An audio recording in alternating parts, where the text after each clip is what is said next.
All right, I believe this means we are live. Ladies and gentlemen, boys and girls, tech fans of all shapes and sorts and sizes and persuasions, welcome to another episode of the Monday Morning Tech Chat Show on the SGGQA podcast channel.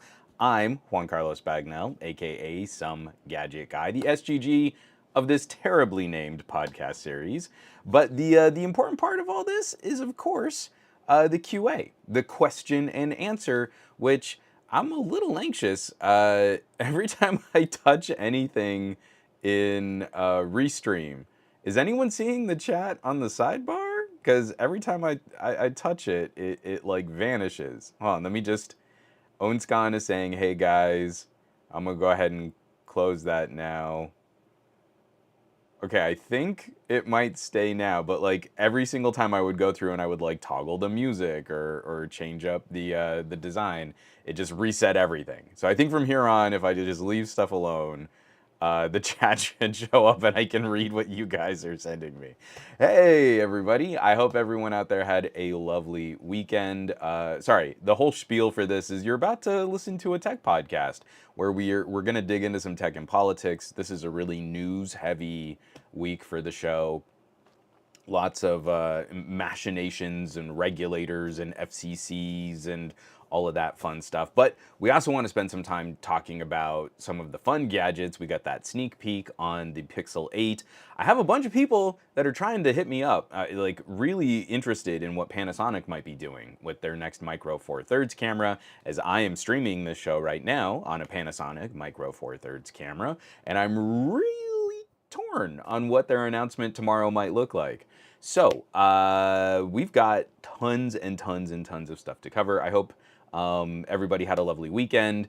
My family, we went and hit Disneyland on Saturday. I'm still recovering from that. I think we walked just over 12 miles, which is an incredible achievement considering my 7-year-old, I think, more than doubled my step count. So I clocked 25,000 steps according to my watch, and Lex hit double that. She was just over 50. Considering her legs are somewhat shorter than mine, and that she was constantly like running up to something, coming back, running over there, coming back, checking something out, coming back. So while Marie and I would just sort of trudge from ride to ride to ride, Lex was like a family circus. Is that irrelevant? People, do you know what I'm talking about if I say a family circus comic strip? The little Jeffy's little dotted lines over the whole neighborhood. The comics are hot garbage now, but when I was a little kid, I used to love the little map comics where, you know, hey, Jeffy, can you go take out the trash? And then it's like he's all over the neighborhood and eventually comes back and takes out the trash. So anyway, Ghost Starscream, no, 50,000. Her watch clocked 50,000 steps. Al Sabakli, so who is excited for Apple event tomorrow? I'm excited for the Panasonic event tomorrow. That's going to be pretty great. Fat Produce, heck yeah, you've got to share your steps progress in the fitness channel on your Discord. I am the worst participant on my own Discord of sharing my fitness tracker stats because, especially when you get busy, so here's what it's like being a complete and total one-stop shop. So you've got to work with PR companies and they send you products. And then you've got to communicate all that back and forth. And then you've got to spend time really using them. And then you've got to write up a script. And then you've got to shoot a video.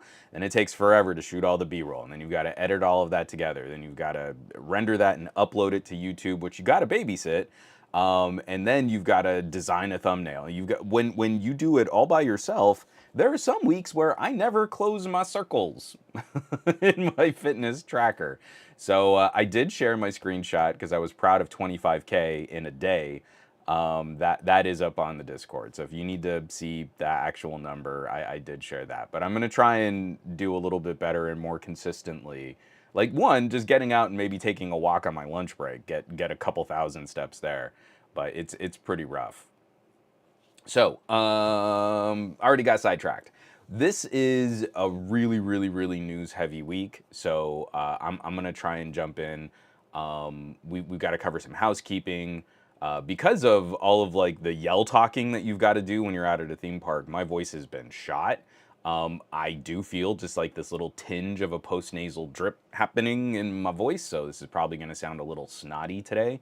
And I really hope I didn't get like sick or anything, because theme parks are cesspools. Disney was lovely. We really did have a good time, and it's one of those things where I am not. I'm a go to a park, go to a zoo, go to a beach kind of guy. And Marie was super excited about trying to get us all out to Disneyland. So she put together a Disneyland trip, and she did an amazing job. And really, Disneyland is so much fun when viewed through the eyes of a kid, where Lex is bouncing around all the different like rides and all the different characters that are walking around the park. We waited in line for like 20 minutes so she could meet Cinderella. Like that aspect of it, that kind of fantasy, that kind of magic, really is special to watch. And Lex had an amazing time. So I'm not trying to make it sound like, oh, you know, oof, rolling my eyes, Disneyland. But it also is sort of like, you get to kind of reinvest in that fun through a kid. And that to me is where Disney absolutely nails that experience. So I'm not going to be a stick in the mud just because that's usually not how I would want to spend my time and the incredible amount of money it costs to go to Disneyland. But it was really nice. She got, and it was great because she got to meet R2D2 like up close and personal. The person who was like sort of monitoring R2 was very anxious about all the kids that just swarmed the droid. And you're like, oh, careful, he's going to run over you. Then she also got to meet Rey, which was pretty cool. So she really like, she really got excited to meet Rey and Cinderella. And it was really fun. It was a lot of fun. I think her favorite ride of the day was doing the Cars Racers. So again, she likes the Cars movies. She's not super into the Cars movies, but she liked going fast. So I'm with her on that. All right. So Gormlord, put Lex to work. Make her your camera operator. What wireless mic was it? It wasn't. I think it was one of the Komikas. I have a shot. This is like peak pandemic, and we weren't going anywhere. But I shot a test of the audio across our little apartment complex pool. And Lex was the camera operator, and it is a shot in constant movement from being held by like a 4-year-old at the time. It's still one of my all-time favorite bits in a video that got like 0 traffic, and I really should kind of have her come in and contribute a little bit more to the channel. I just right now Marie and I are still in that idea, even though she's 7 and she's starting to kind of figure out some of the aspects of social media that kind of surround her. And a lot of her friends are playing social games like Roblox, which we're not a big fan of.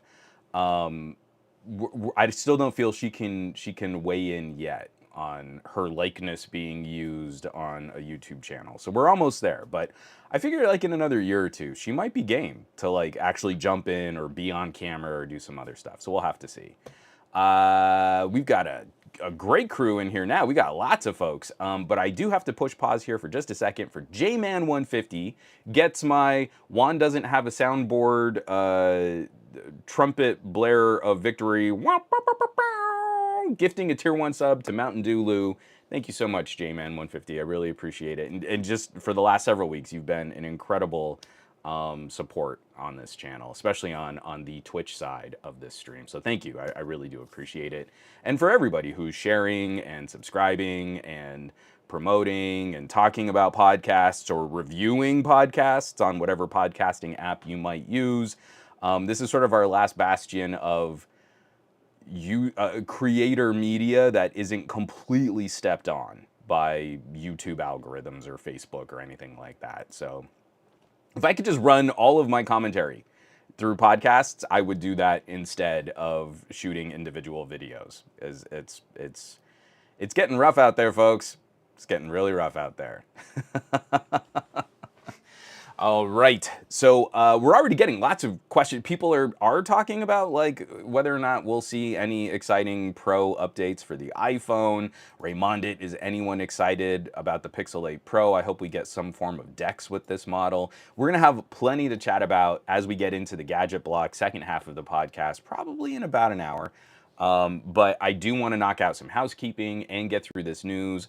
There are so many follow-up news stories. Just gotta stay on the pulse, and that's the main point of why I like to host my podcast like this, especially why I like to kick it off on a Monday.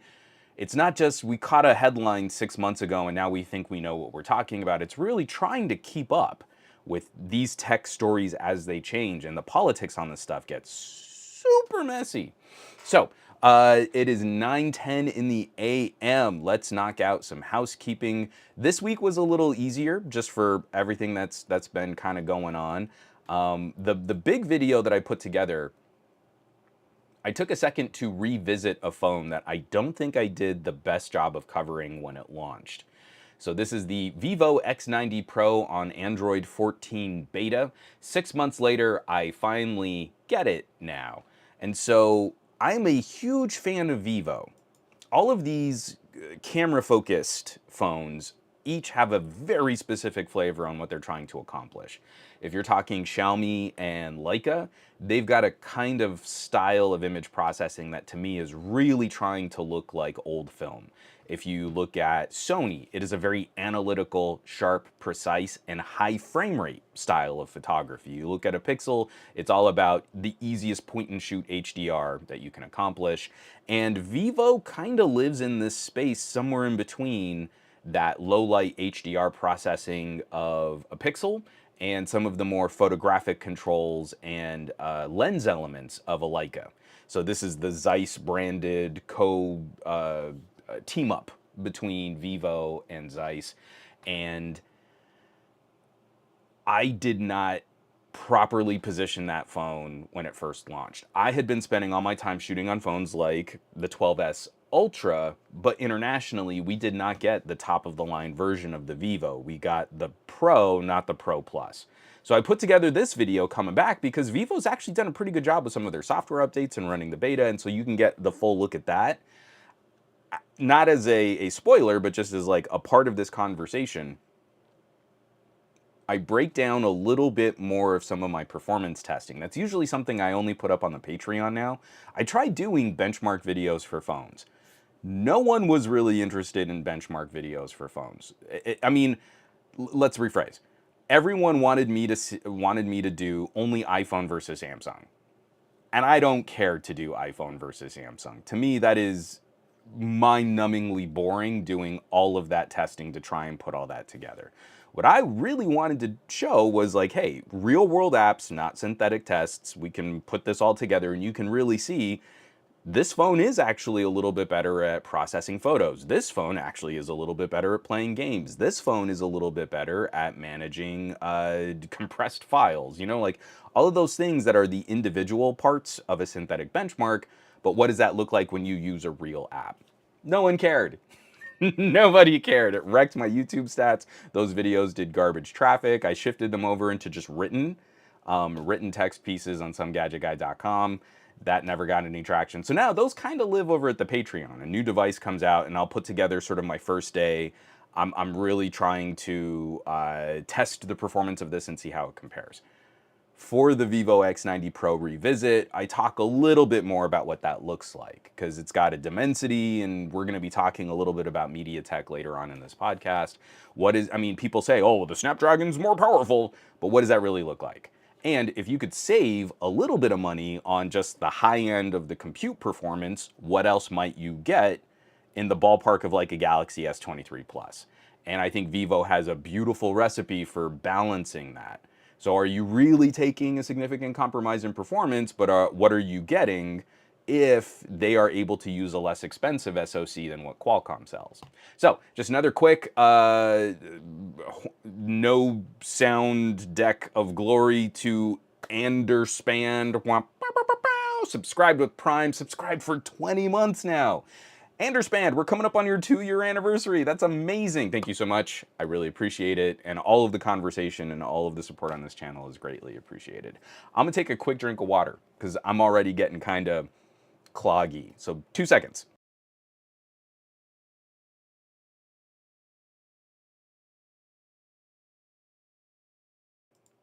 Go Starstream. But I buy my phones based off of the Geekbench scores. If I see one more person that's just like, oh, the Antutu 2 is like 20% higher than it used to be, like, it tells you nothing. So, the other major bits over the last week, just as I've been trying to finish up a couple bigger projects, I've got a sponsored video that's going out tomorrow. I'm excited to finally finish up this one. I think it's just another fun little kind of lifestyle and driving tech video that we're going to be talking about. I managed to put out a couple shorts, one public, one just sort of private because I kind of like, lots of inside baseball. I used to do some of these little video snippety things on Patreon, but Patreon has deprecated, and I think they've also completely gotten rid of their lens feature, what they called 15 to 20 second short videos that you could just share really easily. So I do some unpublished or unlisted shorts that I can kind of easily sort of send out or share. One was public, and this is a video that I have been making in this almost the same form, I want to say since Windows 7. And it's funny, I think one of my all-time top viewed videos is from Windows 10. But I don't know if anyone's familiar with this experience. You're playing a game or you're doing something wacky and you hit the shift key a couple times in a row on Windows. If you click it quickly, you'll get a pop-up that says, do you want to activate sticky keys? And it's a yes or a no, prompt. And it's really easy to accidentally hit yes, and then you've got this weird shift sticky key single press lock. And it's super frustrating if you turn it on and you didn't mean to, and it can be kind of difficult to find that in your settings. I remember the very first time I wrote a tip or trick. I want to say it was Windows 7. I might have that off. It might have been Windows Vista. But since the age of GUIs in Windows, I have been regurgitating the same tip. So I made another one because I got questions. On my Windows 10 version, oh, the setting isn't where you show it in this version of Windows. And you're like, all right, I guess I need to make a sticky keys tutorial again. And what's funny is every iteration of this has gotten shorter and shorter and shorter. I want to say by the time we got to Windows 10, my video was like 2 minutes long. And you're like, okay, that's actually kind of long for a tutorial. Let's see if I can just make this a short. And so in 40 seconds, I have keys, a helpful accessibility feature, but it's still dumb how even today on Windows 11, it's activated with a quick series of shift key presses. If you accidentally... So yeah, if you need to disable sticky keys in under 40 seconds, I got you.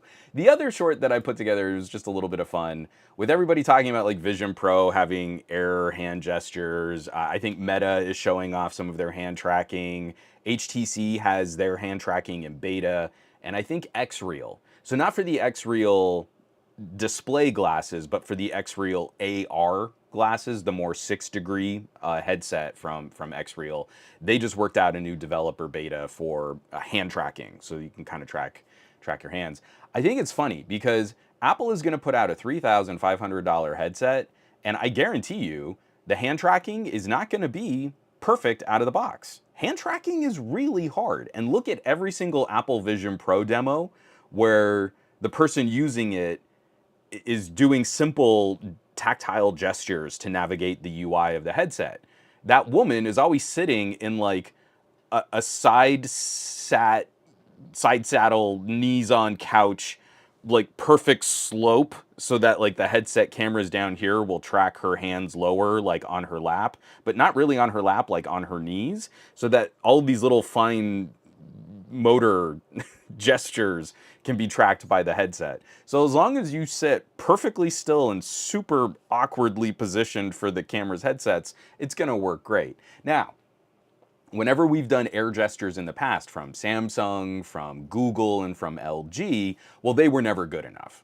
out of the box, the first week of using the phone, tech reviewers tried it for like a whole minute and it didn't work perfect. And it's not intuitive because there's no such thing as intuitive software. It's only whether or not you're familiar with the software. And the tech reviewers never took the time to familiarize themselves with like LG's air gestures on the LG G8. So every now and then I like to pull my G8 out of the bookshelf and just fire it up because it's one of the best phones of all time. And it's just really fun to revisit. And, you know, oh, wait. No. Hold on. I just gotta mute this. Oh, shorts are the worst. Come on, there we go. So if you're watching this, I hate shorts so much. Google's website for this is so awkward. So now I can't show you the whole video. Hold on. Let me see if I can just, nope, can't. Google is dumb and I hate YouTube. But you can at least see from the top how good the G8 camera was at tracking like all of the little hand gestures and stuff. So I'm doing a volume, I'm like quickly playing and pausing. Like all of this stuff was super, super easy if you took a minute just to get a feel for it. And I think the hardest thing, especially with Android 12, because the last update the G8 got was for Android 12. The thing that really changed up was the deliberate gesture for taking a screenshot. But really, this was kind of fun. It was novel. Now we're going to see Apple do something similar in hand tracking, and everyone's going to give Apple months. Well, I mean, Apple, they just need to take time to get it right. They'll update it, and then it'll be good. Whereas, like, air gestures on the G8 were just this fun extra. They weren't, like, the core feature of the phone. And I hate that LG spent as much time advertising that as they did. Because the big draw was having a Z camera for better face unlock. Or I should say not just better, that it was faster face unlock and it was more secure face unlock. It was comparable to like the face unlock on an iPhone. And this was back in that time where we were seeing all those articles about how easy it was to trick face unlock.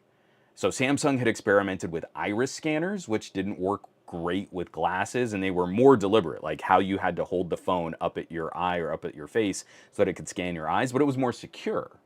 If you just did a selfie camera face unlock, it's just scanning a picture, and it was really easy to fool that face unlock back in the day.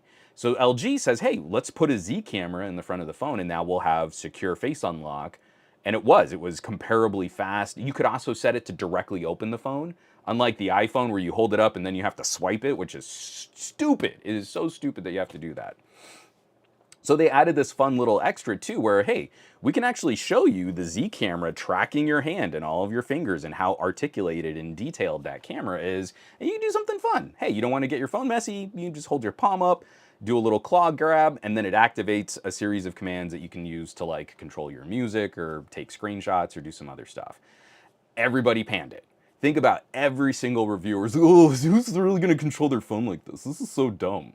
And they all ignored this was one of the only phones ever made. It was LG and Huawei that offered true secure Z camera face unlock and true fingerprint scanner security. You had dual biometrics. Only those two companies that I know of have ever delivered both. So yeah. So great. Now we don't have anything like that. This is so dumb. So anyway, I just every now and then I like to pull it out. We had this conversation on the Discord, and I was like, hey, I just wonder. So I fired it up, and I can just nail all of those gestures still. It works just like it did back in the day. It really was kind of fun. So it was great. Hold on. Kappa Cash, that's innovation, you mean, Juan. Apple is the most innovative company. Yeah, I guess you're right there. I'm sorry. Gormlord, the Leap Motion is pretty old now, and they did a pretty good job of it. Never really took off, though. So air gestures are just a tricky thing to nail. I put out a video, I think shortly after the Pixel 4 came out. And you're like, if we had stuck with some of these ideas, like from Samsung air gestures on, there were good ideas there. Where you could float and hover a cursor, it could detect, an interaction before it touched the screen. if we had iterated on that stuff, instead of techies just saying, oh, it's dumb and you have to pay more for it and it's not good enough, we would have been 4 or 5 generations into using this with better security. And imagine like a dual biometric phone where a fingerprint and a face unlock is required. There could have been some really solid security applications for password and user identification and how you interact with these gadgets. It's dumb that we don't have options like that. But again, techies are so short-sighted that, excuse me, I should say tech reviewers. Anyone who's in my chat right now has taste and understands competition and why we would want different things on our phones. But yeah, yeah, see, I mean, like Ghost Starscream, this is kind of what I'm getting at. I feel like Samsung's ultrasonic fingerprint sensor and Apple's LiDAR would be the perfect dual unlock combo. I'll even go one further. Not Samsung's ultrasonic. What you want is that Qualcomm Max ultrasonic. So I'm holding up the Vivo X80 Pro, and it's got that ultrasonic that is like almost the full width of the bottom of the phone. And you can do things like you can lock information to 2 fingerprints. That's how big the sensor is on the X80 Pro. So you can like double tap 2 fingerprints. It's stupid fast. It's the fastest unlock I've ever seen.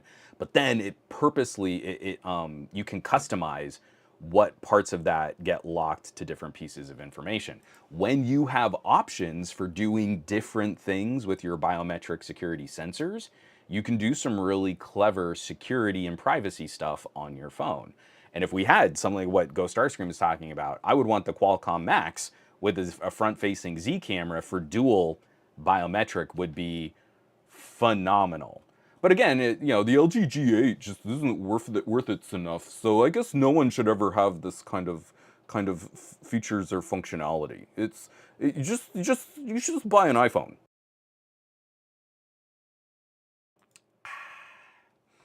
Ghost Starscream, that's what I'm saying. Ghost Starscream is what if we had a dual physical fingerprint sensor? I mean, I don't think you need one if you have a humongous ultrasonic fingerprint sensor. So, Diago saying security and privacy on an iPhone with the laughing emoji, because we've got a 0-day exploit for Apple right now that is actually kind of scary. We should be trying to get the message out on getting people to update their phones. Ghost Starscream, no. Samsung is not using the Qualcomm Max. People keep trying to say, like, that's what it is. But when you do that teardown, that ultrasonic fingerprint sensor on the Galaxy is nowhere near as big as the Max. So don't let people try to act like all ultrasonics are equal. It is the most expensive fingerprint sensor on a phone. And as far as I know, only iQOO and Vivo have really deployed it at scale. And it's awesome. It's not even on the X90 Pro. One of the reasons why I was still cranky about the Vivo X90 Pro and why I was a little milquetoast on the phone at the beginning of the year, that Qualcomm Max was a differentiating feature that we missed out on. So, everything we're going to be talking about, housekeeping went 17 minutes. We're just going to say that's par for the course. Like, I feel that's pretty good. It's not great, but I've all of the links. So from the shorts and the Vivo X90 Pro video, and then everything we're going to be talking about this week for the news block. All of those links will be on the show notes for this week's episode on somegadgetguy.com. It's .com. And everyone say hello to Gabaletta. Gabaletta saying, hey. What's up, Gabby? How you do? All right, so we've got some politics. We've got some tech and politics. I know how people get so up in their feels about politics, but everything is politics. And if you don't care to pay attention to politics, the people who do get to make decisions for you, and then you kind of get screwed. Case in point, it's been a 30-month process to try and get a new chairperson at the FCC. The FCC is a 5-member commission, and right now it's been a 4-member commission with 2 liberals and 2 conservatives, so we've been in deadlock. Think about how quickly Ajit Pai and the Trump administration were able to gut net neutrality. They got that done in about a year, destroying loose weak sauce regulations on net neutrality that took over 10 years to install at the FCC through the Open Internet Order. If you want to read up on the history of ridiculous tech politics, read up on the OIO. So we now finally have, this far into the Biden administration, we finally have a nominee confirmed by the Senate. So this is written up by John Brodkin, my tech politics man crush over at Ars Technica. Senate confirms Biden FCC pick as 5 Republicans join Democrats in a 55-43 vote. U.S. Senate today confirmed nominee Ana Gomez to the Federal Communications Commission, finally giving President Biden a Democratic majority on the telecom regulator more than 2.5 years into his presidency. That means for his first term as president, he has 1.5 years to do anything at the FCC. This is clown shoes. Sorry, that's not a part of the article. Biden's first nominee was Gigi Sohn, a longtime consumer advocate who drew united opposition from Republicans and doubts from more conservative Democrats. Sohn withdrew her nomination in March 2023, blaming the cable lobby and unlimited dark money for scuttling her appointment. The Senate never scheduled a floor vote on Sohn. So I am less familiar with Gomez. It seems, hold on, they had a, where was it? Oh, yeah, sorry, it's like literally the next paragraph. Ana Gomez is a State Department digital policy official who was previously Deputy Assistant Secretary at the U.S. National Telecommunications and Information Administration, the NTIA, from 2009 to 2023.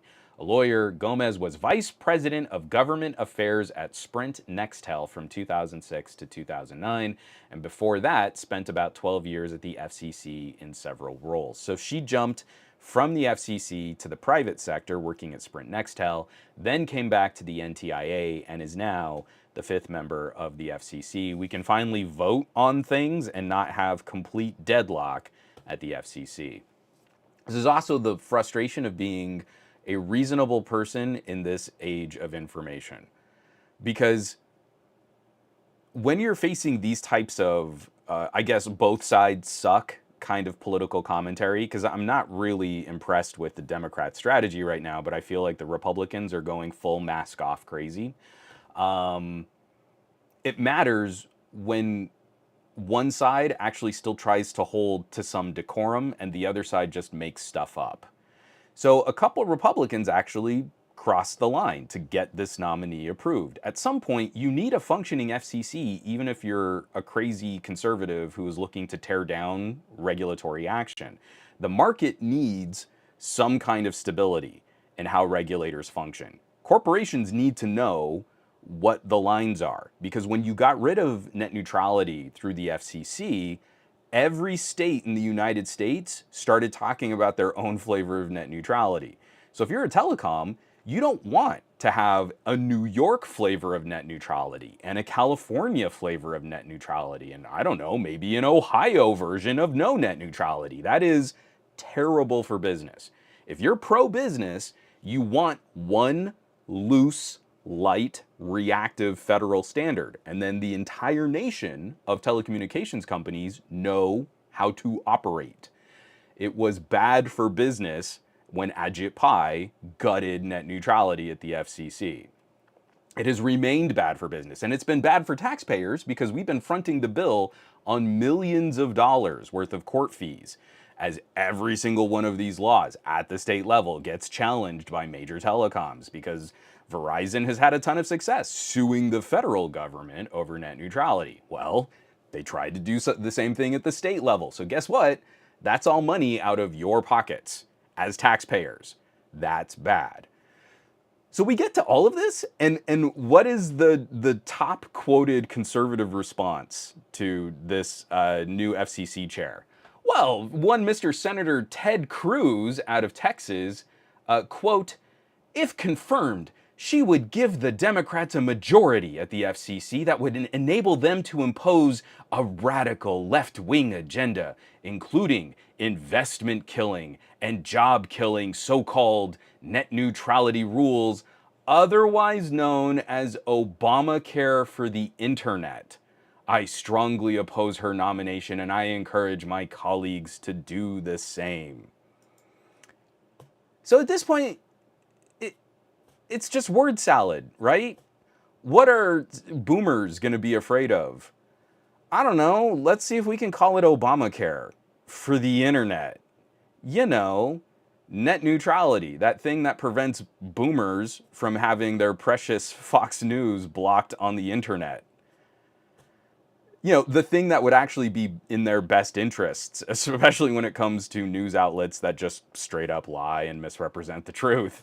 If they want their precious conservative politics not deplatformed, net neutrality is actually one of those things that would help them out.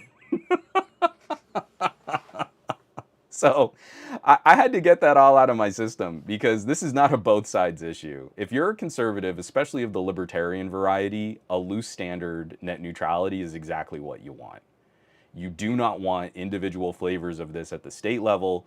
You want one, especially from an underfunded commission like the FCC. That's what you want. You don't want California saying this is what net neutrality needs to be, because then the most left-wing state of the union is going to define that as one of the world's largest economies all by itself. This has been maddening, trying at that conservative level. If you're a cloth coat or if you're a libertarian, this is a better play, having that be the standard. So now, hopefully, we'll start the inane process of talking about maybe considering the ramifications of an investigation into replacing net neutrality. And maybe if Biden gets a second term, he's such an old man, we'll be able to address that come, I don't know, 2026. We'll go another 3 or 4 years of pretending like this isn't a good idea and debating the merits of it when really it's just the most common sense approach to managing platforms online. It's so frustrating. It's like we only need to lose once to be set back 15 years. It took us a decade to get the OIO into some reasonable shape to get it implemented as policy. And it took less than a year for Ajit Pai to wreck it.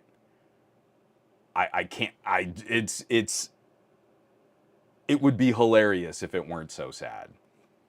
Let me take another drink of water here because I'm already, all right, I'm going to say it's bad.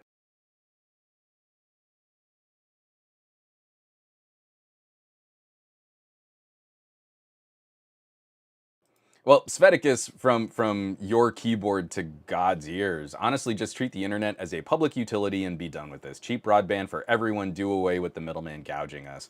And we're still playing that appeasement game. So right now, we're talking, here in California, we're talking about, I want to say it's going to be like a $10 billion investment to do the middle infrastructure.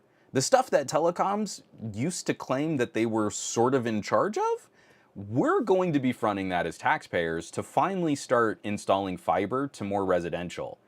And over the last, I want to say it's been like the last 6 months that we approved some of the funding for this, we're still going through and redrawing districts. So rich communities are going to probably get fiber, but you know, more middle class areas, more suburban areas, more low income housing, well, I mean, we could just draw around those people. That's going to be expensive. And the telecom industry is like, oh yeah, we definitely need to like, cut back on some of that. They're not paying for it.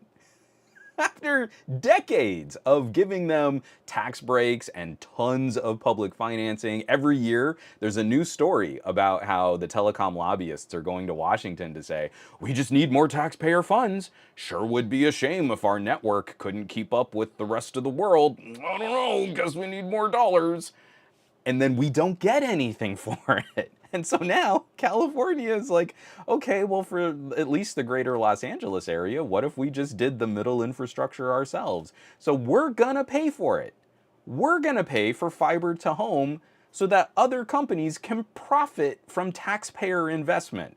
At some point, that's a publicly funded network, and the public should be in charge of it. And the public should benefit from it and maybe even profit from it.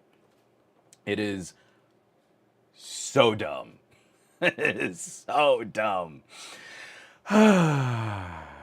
Yeah, fat produce, exactly. The ISPs just pocketed all that money from the Clinton era, and they weren't even like they weren't even cagey about it. They literally like got all this taxpayer cash and then just went to their shareholders and said, "Look, we got more profits. Our company is like 90% profit now." That took way longer to get through. I'm not going to spend a lot of time on this. I caught this from Chris Holt over at Engadget. Yet another regulatory story that I need to kind of read up a little bit more on myself. But this is the first step in letting big tech companies know what some of the rules are. And this is policy coming from the EU that over the next couple of years is going to mandate interoperability on things like app stores and messaging apps. So these are the main companies being targeted by this first wave of EU regulations. Sorry, the article is EU confirms the 6 tech giants subject to its strict new competition laws. So we're looking at Alphabet, but basically everything under the Alphabet umbrella. Google Ads, Google Search, Android. Android is just listed straight up. YouTube, Chrome, Google Maps, Google Play, and Google Shopping. For Amazon, it's the Amazon Marketplace and Amazon Ads. For Apple, it's iOS, the App Store, and Safari. ByteDance, TikTok. Meta is Facebook, Instagram, WhatsApp, Messenger, Meta Marketplace, and Meta Ads. And Microsoft is LinkedIn and Windows. And so the DMA is going to, actually here, let me just read this next paragraph. The DMA stipulates that gatekeepers can't favor their own services over rivals' offerings and can't keep users locked into their own ecosystems. They have to let third-party entities interoperate with their services in certain situations too. So this is a clear shot at something like iMessage. But when you list iOS as one of those key targeted, regulated platforms, I hope this will also start shaking up part of the market for how Apple can disrupt, and not in a good way, things like location trackers. So when Apple has such a vice grip on one component that is so entwined into iOS, if you crack some of that just a little bit, that means maybe a tile tracker will work better with your iPhone under Apple's whole tracker network. And that helps competition. That helps users get the right products for their needs. And AirTag won't always be the best solution, especially the way that Apple mandates their licensing and their security policy. Because if you install the Tile app on an iPhone, you get a scary warning about how it's going to track your location and how it's going to send this information to another server. And if you uninstall the app, nothing happens. But if you set up your iPhone, you approve all of those iOS security things like right at the beginning. And yeah, Apple's going to track your location. So then when you sign into your Find My network, well, it doesn't warn you because you already gave Apple the approval. You don't get a scary pop-up from Apple about, oh, it's going to track you and it's going to have all your data and all your locations. But if you try to opt out after, you get a nag email from Apple saying, well, now we can't secure your iPhone. And if someone steals your iPhone, they can wipe your iPhone and they can use it. I mean, if you don't want to contribute to the Apple Find My network, that's okay. But we're not going to protect your device anymore, which is stupid because the encryption on the device should work regardless of whether or not you're doing location tracking. If someone tries to just wipe your iPhone, it shouldn't be a part of Apple's location servers that mandates they can't wipe the phone and reuse it. That's dumb. But Apple has stitched it all together. And so now when you get your AirTags and you're part of the Find My and you're doing all this location tracking and all that stuff, it's all together and you get the scary warning on your phone. And then you get the scary follow-up email. You turned off your Find My. There's nothing we can do for you now. You're just out there in the wind all alone. If you uninstall the Tile app, you just uninstall the Tile app. Nothing. There's no follow-up. Nothing else warns you about how spooky it might be to not have a Tile tracker working anymore. So, short story, incredibly long.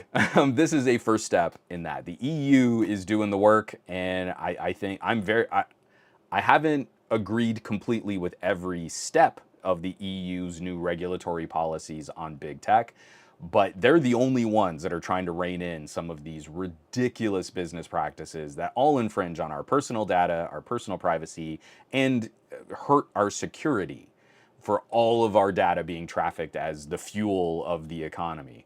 So this one to me is a good step. I'm on board. We can totally follow this one through, and I'll be curious to see, like, will iMessage have a plug-in component for WhatsApp? And maybe now you don't have to worry about what flippin' app you're talking to your friends on.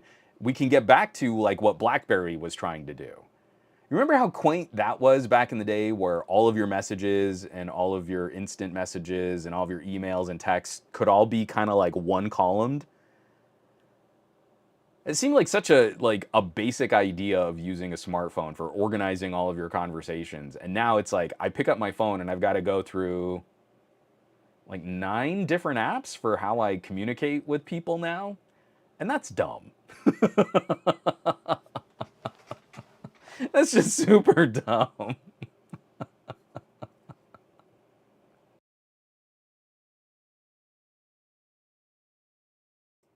All right. Moving right along. I'm not going to spend a lot of time on this one. This was written up by Ashley Bellinger over at Ars Technica. Just another story to kind of keep abreast. We are in California. We're trying to implement a new sort of moderation regulation. Like, platforms have to try to make an effort to live up to their own terms of service. And if someone is violating their terms of service, then they need to make an effort to correct for that. And that includes things like misinformation and disinformation campaigns and people who post in bad actors trying to spread bad information at scale. So, of course, Twitter is suing California to avoid revealing how it makes controversial content decisions. Today, Elon Musk's X Corp sued to block California's content moderation law AB 587 in its complaint filed in a U.S. District Court in California. X Corp is seeking a preliminary and permanent injunction stopping California Attorney General Robert Bonta from enforcing the law.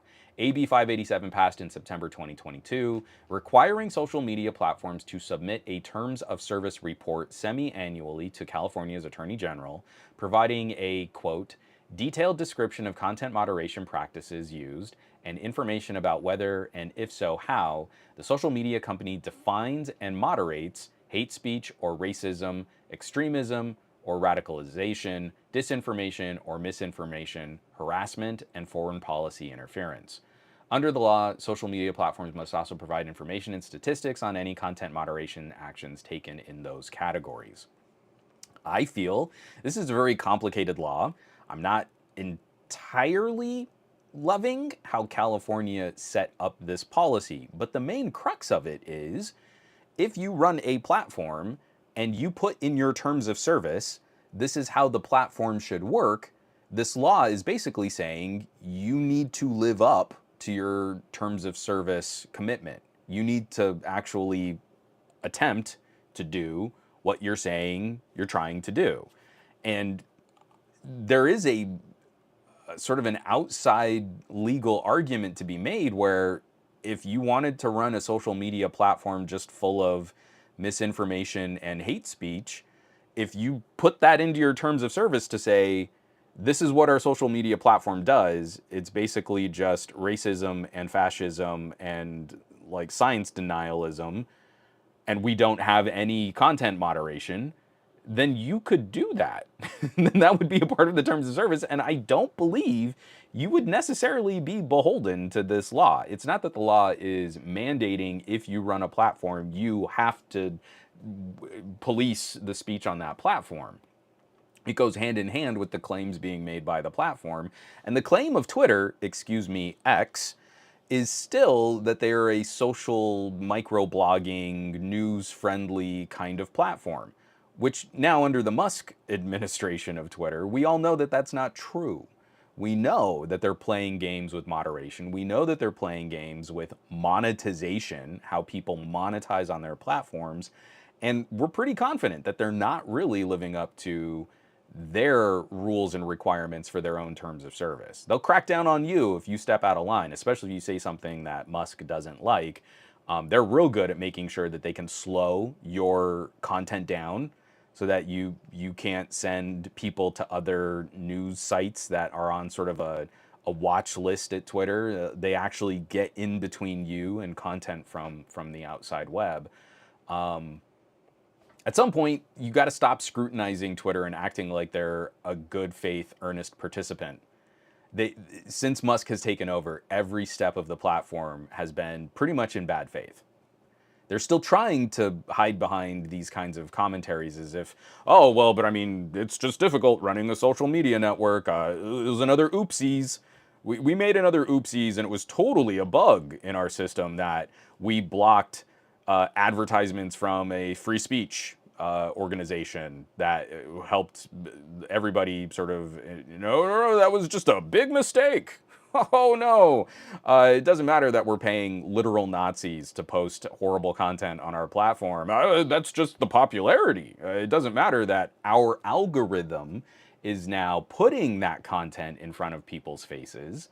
It get lots of clicks. So if you get lots of clicks, that's how you get paid. So if you want to try and get paid, you pay us first. That's not a scam. It's not a scam to pay to have your Twitter verified. And then if you get popular enough, then we'll pay you. It's all. Ow. So yeah, last week I made a big point out of saying like I had removed the Twitter tab from my default list of Firefox browser tabs that pop up when I launch my browser. It's been real nice. I really miss what Twitter was. I do not miss interacting on Twitter today. And just I'll use this as another like sideways plug. Come find me on Mastodon. I'm having a great geeky time on Mastodon. All of the FOSS people, all of the devs, all of the like the hardcore people that are still like flashing ROMs on their phones. The accessibility conversations have been really interesting to follow. Like Tech Mastodon is super nerdy. And if you're not over there and you're just like watching people do another round of case reviews over on Twitter, you're really missing out.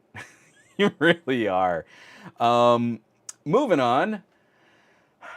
Another major talking point for me recently has been how little excitement I feel in discussing some of the executive decisions being made at the tops of these massive organizations. I put out the video, I think it was about 2 weeks ago now, where I was really disappointed in Google kowtowing to Samsung. So as we've broken down the story, I'm a big fan of heads-up displays. It is shocking to me that we have not delivered a practical heads-up display to consumers since Google Glass. The closest we've gotten is Focals by North, and those were amazing. And if you never got a chance to play with them, you really missed out on something that was a complete shift in how you related to notifications and at-a-glance information from your phone. Putting that information up at eye level was magical. And it was super simple. It didn't have like cameras and a whole bunch of AR stuff. It was literally just a more organic information delivery system, which was so much less distracting than a smartwatch or a phone. Anyone who spreads that FUD immediately disregard anything they have to say.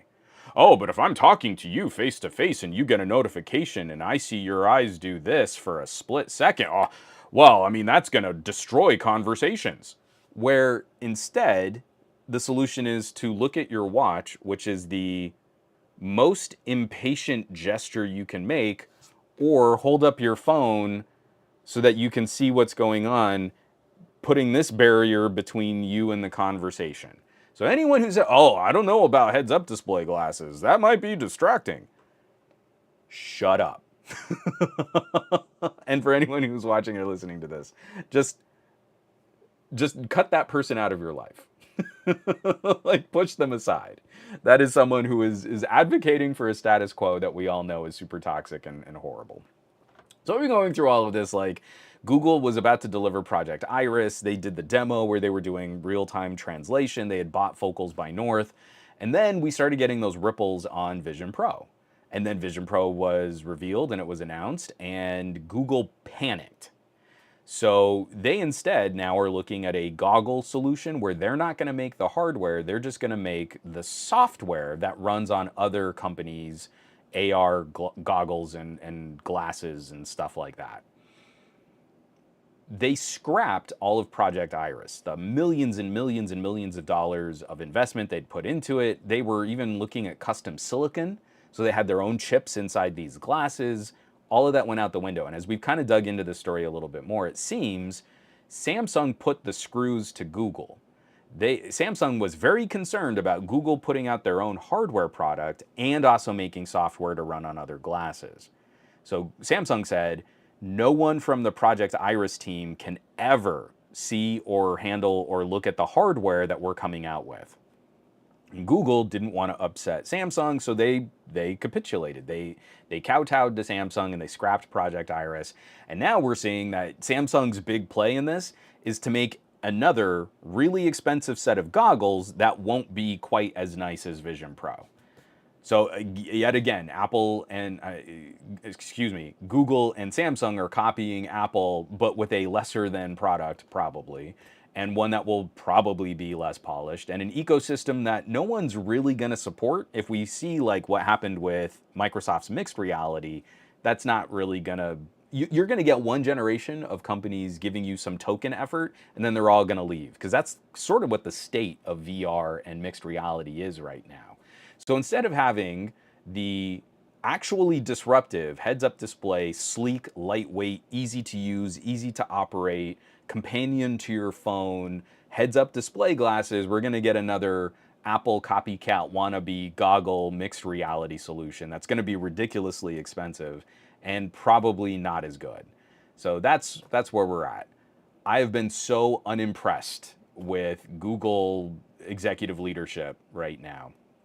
And I feel like this really got summed up in a beautiful little nutshell with the 25th anniversary blog post from Sundar Pichai. So on the Google blog, what is this? The keyword. So if you go to blog.google/inside-google, there's a message from the CEO. And questions, shrugs, and what comes next, a quarter century of change from Sundar Pichai. And it's a lovely little just sort of note from the CEO of Google, just talking about like, oh, there were things that we used to do, and look at these like headers. Ooh, a healthy disregard for the impossible. When you really read through this, like the majority of this is spent just kind of waxing romantic on, wasn't it so neat when we did Gmail? Wasn't it so cool when we gave everybody like 5 gigabytes of storage in the cloud for free? Like there's no vision here.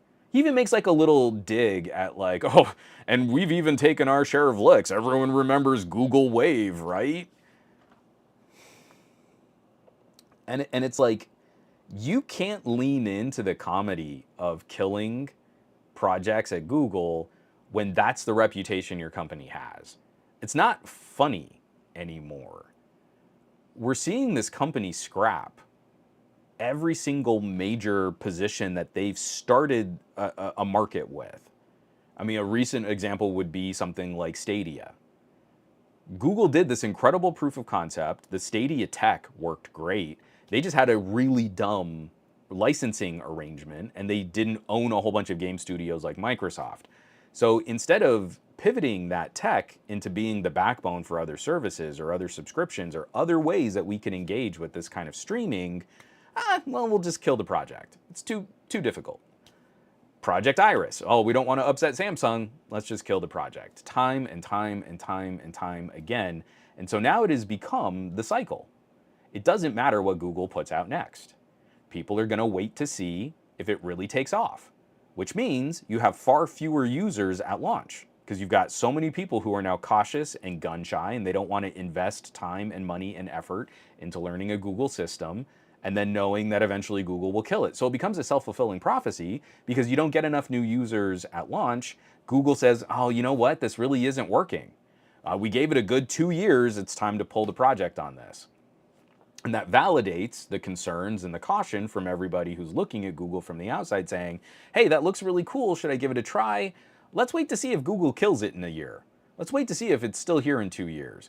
and then it's not, and then it validates that emotional feeling that you can't ever trust Google to launch something new, which you kind of can't trust Google to launch anything new. Sveticus, that's a perfect reminder, they killed Pixel Pass at 22 months. So the whole point of Pixel Pass was at 24 months, you would get the new phone and then be on another cycle of Pixel Pass. If you were a diehard Pixel fan or an Android fan and you jumped on Pixel Pass thinking, this is the commitment, this is the relationship I have with Google, Google pulled the rug out from under you. So to get this email from the CEO of Google where it's like, hey, you remember when we did search? Search was pretty cool. You remember search? It's time for some gratitude and a moment to reflect. It all started with search. For a few years, I was one of those people experiencing Google like any other user of the web. I remember feeling blown away by Google's ability to find the best answer for the most esoteric questions, from a tiny detail buried in a store's customer service page to an obscure football rule. And guess what? Search really sucks now. It's really bad. Try and get that kind of reaction or that kind of result from any search platform today is hot garbage. So I'm not feeling a 25-year anniversary where there's no vision for the future. Or these like big, broad, emotional, feel-good comments about a future of disruptive technology. But nothing Google is doing right now makes me feel that the executive leadership here really has a vision for the future. And every time we get close to something that could disrupt a market or change our relationship with a mobile computing gadget or better integrate services into our daily lifestyles, it gets pulled, it gets killed. It doesn't mature. There's no maintenance. There's no follow-up. There's no, let's put this out and get people to start using it and then refine it over time. That doesn't seem to be a part of Google's DNA. And we can't keep pointing back to search, ads, and Gmail. That doesn't inspire me. You also killed Wave and Inbox and so many of these other programs and platforms. So I read through this just like hand on face. Like, I can't believe you're putting out this as the message. And like the looking ahead. As we look ahead, I've been reflecting on the commitment from our original founders letter in 2004 to develop services that improve the lives of as many people as possible, to do things that matter. With AI, we have the opportunity to do things that matter on an even larger scale. Oh. At a time where courts have already ruled that you can't copyright AI-generated media or AI-generated art, as writers and actors are striking over their performances being used to train language learning models, when the sheen of AI is already starting to fit into the same box as like the excitement and then the fall of crypto or NFTs, having the CEO of Google come out there and say, oh, you know what? I know the investors really wanted to hear about AI, so we're going to make sure the shareholders are impressed. All the rest of us, I'm not feeling that. I'm very disappointed that that's the corporate message that we're coming out with. So I want to push pause real quick. JMan150, you've been rocking my socks. I really appreciate it. With another a tier 1 sub to Anod032 or Anod032, I think that's what it is. Thank you so much. A tier 1 sub, I really appreciate it. And again, the number of tier 1s that you've subbed just on this podcast, let alone the last couple of weeks, has been really amazing. Thank you very much. Let me get this out of the way. Diago, I'm not sure with, oh wait, no, come on. Diago's comment. There we go. With AI equals less workers equals higher profits. That's the message for investors. I mean, it is like a soft layoff, but again, like at some point, if you're investing money in companies and they can't demonstrate any practical vision for the future for how they interact with new markets or they develop the future technologies that will be the next billion users of the internet or anything that really moves the needle on generating income. If you're impressed by a quarterly where you saw a 2% price reduction to staffing, and that, oh man, that stock is gonna jump. Woo! That Google stock is gonna be hot because they laid off 1,000 people. Like, if you're that bad at sort of looking at a market with any type of long-term viability, at some point, I feel like the shareholders need a massive market correction, and that's disastrous for the economy. Everyone will be hurt by that. But apparently, we can't fix this system until something tragically breaks. I just, it's so bad, so bad. Yeah, Gabaletta, just so much buzz. Man, I'm way behind on our on news here. Let me try and catch up here a little bit. I don't know if anyone was using Clubhouse. I tried it for a little bit. It really soured me that it was another one of these, we're going to give you access to famous people and lock it behind iPhones because of filthy Android users. And like, I just never got the vibe of it. And I really liked the idea of an audio town hall. I even participated on a few like Twitter spaces for a bit, just trying to like, is this something that we can really use to sort of foster another style of conversation? It would seem that audio town hall has already peaked. And so much so that Clubhouse has now declared that they are shifting so that the new Clubhouse is going to be focused on messaging. Hey all, we're evolving Clubhouse to be more like a messaging app with a big new update today. Available now on iOS and Android. It's designed to be more social than other messaging apps and a bit more Clubhousey. And their big hook is now like, well, you can record your audio messages and your friends can listen to them. And in your chats, you can have your audio messages transcribed. So you don't have to listen to the audio messages of your friends.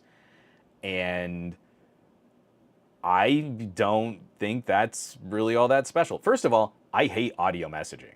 The second I see a little play bar in like a texting or an instant messaging app, I'm skipping that.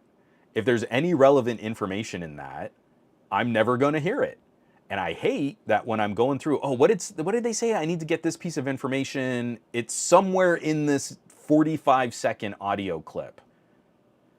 It is so irritating when people just send you audio memo after audio memo after audio memo. And then you've got to try and remember where the message or what the important piece of the information was. I'm gonna drag him here a little bit. Jaime loved doing that at Pocket Now. So we'd be on a show floor and I'd get like 5 messages from him, all audio. I'm on the show floor. I have to sit here and listen to your audio messages to try and figure out what the plan is or where we're going to meet up next or what booth we're supposed to be at. What booth number did he say? I can't just read it. I got to go back and re-listen to that message. So I've always hated, I mean, like, I don't love my voicemail. Visual voicemail was a boon. Like, especially once I started jumping on like Google Voice and stuff like that. Like, I'm not going to sit here and listen to this audio recording of you rambling to get to one little bit of information that I need. Every single time someone's like, hey, do you want to jump on a Zoom call? We can chat this out. It's like, no. You have literally 2 sentences of an email worth of information to tell me, and you're going to spend 45 minutes on a video call trying to get like your mic set up, and oh no, my background, oh please excuse, oh it's not working right, and then we're going to piddle away a conversation about how you been, what's the weekend like, oh this is so great and social, and like I just needed you to answer this question. The question should have been answerable in 20 words or less. I hate what passes for like collaborative interactions right now. Oh, Baseball Super. I really loved working with Jaime, like actually doing like the show floor coverage. Like we would set up a camera. Often it would be Jules. He'd be behind running all that. We'd chat out like what we saw on the show floor. That stuff was great. But man, I like it got to the point where Jaime would give me like 5 messages in a row. And so the only way I could reply was to send him like 2 and 3 minute audio clips. And like, I know you're not going to listen to it, but there's important information in here, Jaime, and you're going to miss it. But you've given me so much to listen to. Now I need to react and reply to all of it.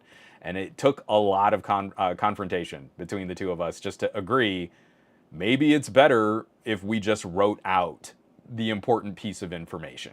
So that way I could go back through my text messages or I could go back through my instant messengers and I could see exactly what you needed me to know. I miss working with him. He was really cool. All right. Man, we're almost through the news block here.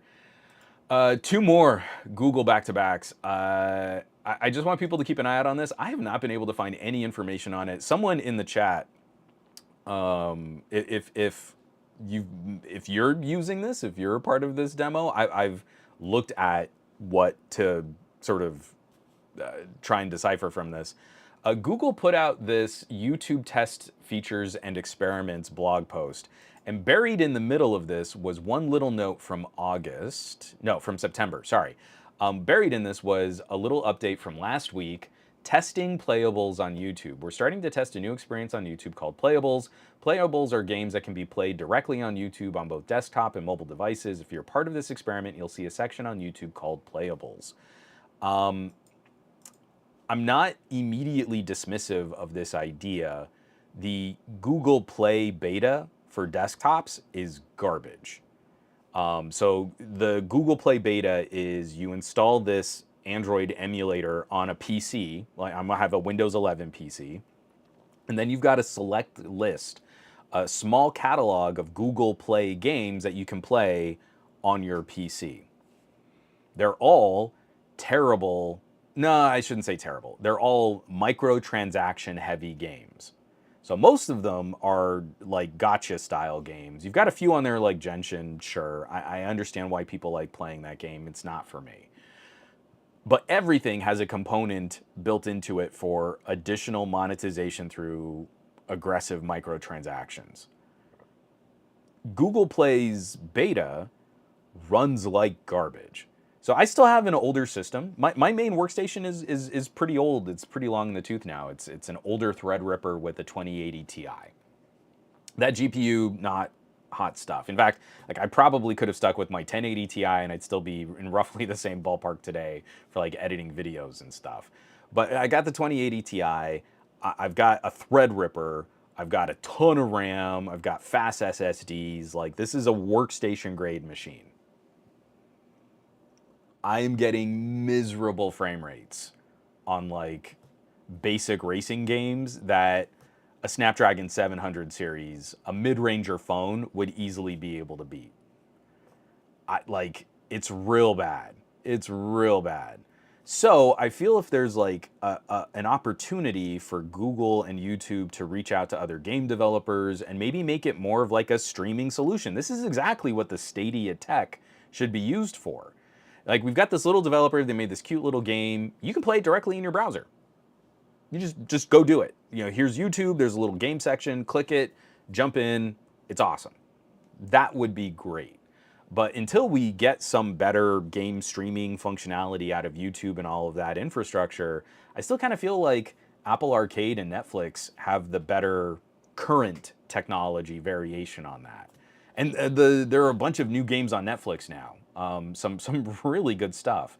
So I'll be curious to see if anyone. I don't believe I don't see anyone has replied. Aditya has told me that he has not received the Playables update yet. I don't have it, but I'll be curious to see what they start with because I'd have to believe that the first versions of Playables will be silly little games. And then eventually maybe we'll build into something else. Google, Aditya, no, this is hilarious right here. Google should buy Activision Blizzard and make WoW a part of Playables. Well, right now, Google would have to try and interrupt the deal between Activision and Microsoft, which has been going on for years now as regulators have been trying to figure that one out. So something tells me Google's not so interested in trying to pick up Activision. Because right now, Google is really interested in trying to monetize your online behavior.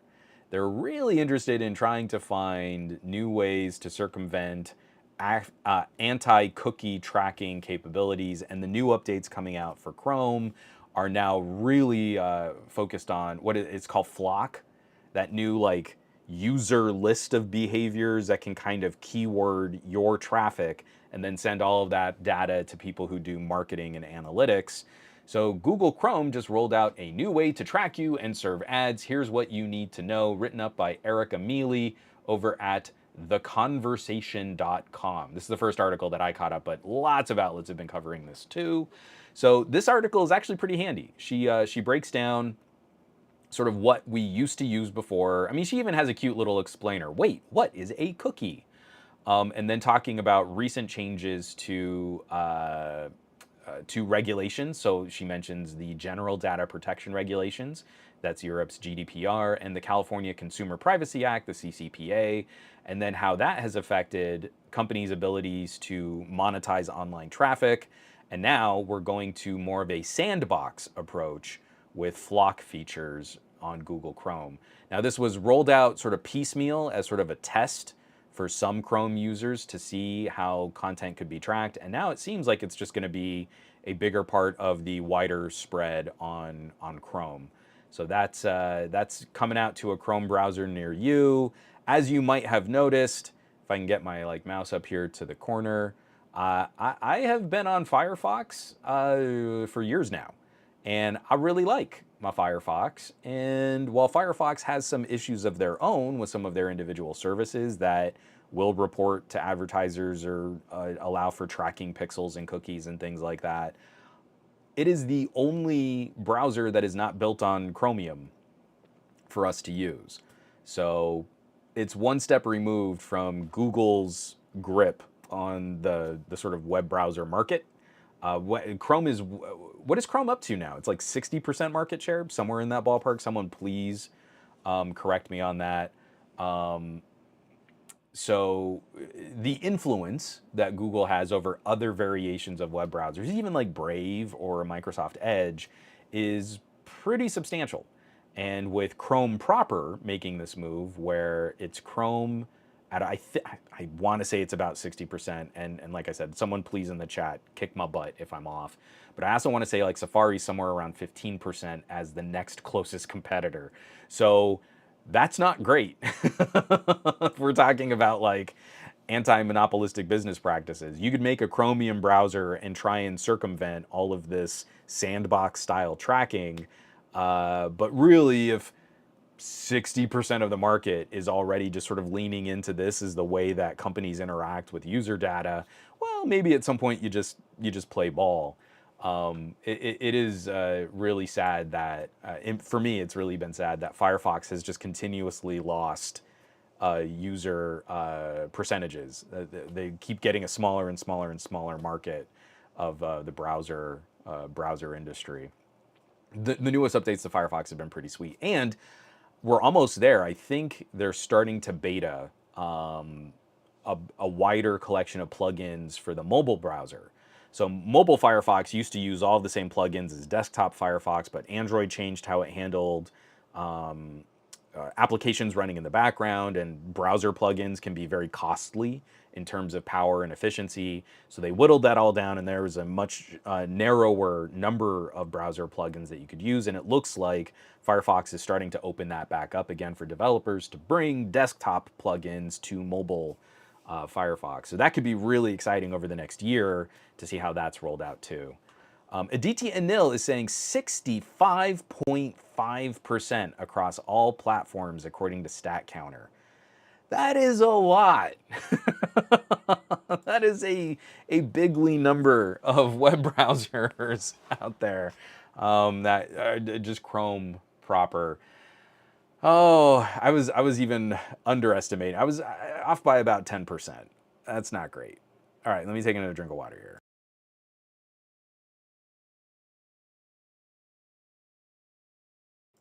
Oh, Kappa Cash, I just downloaded Samurai Showdown from Netflix, brings back the arcade memories.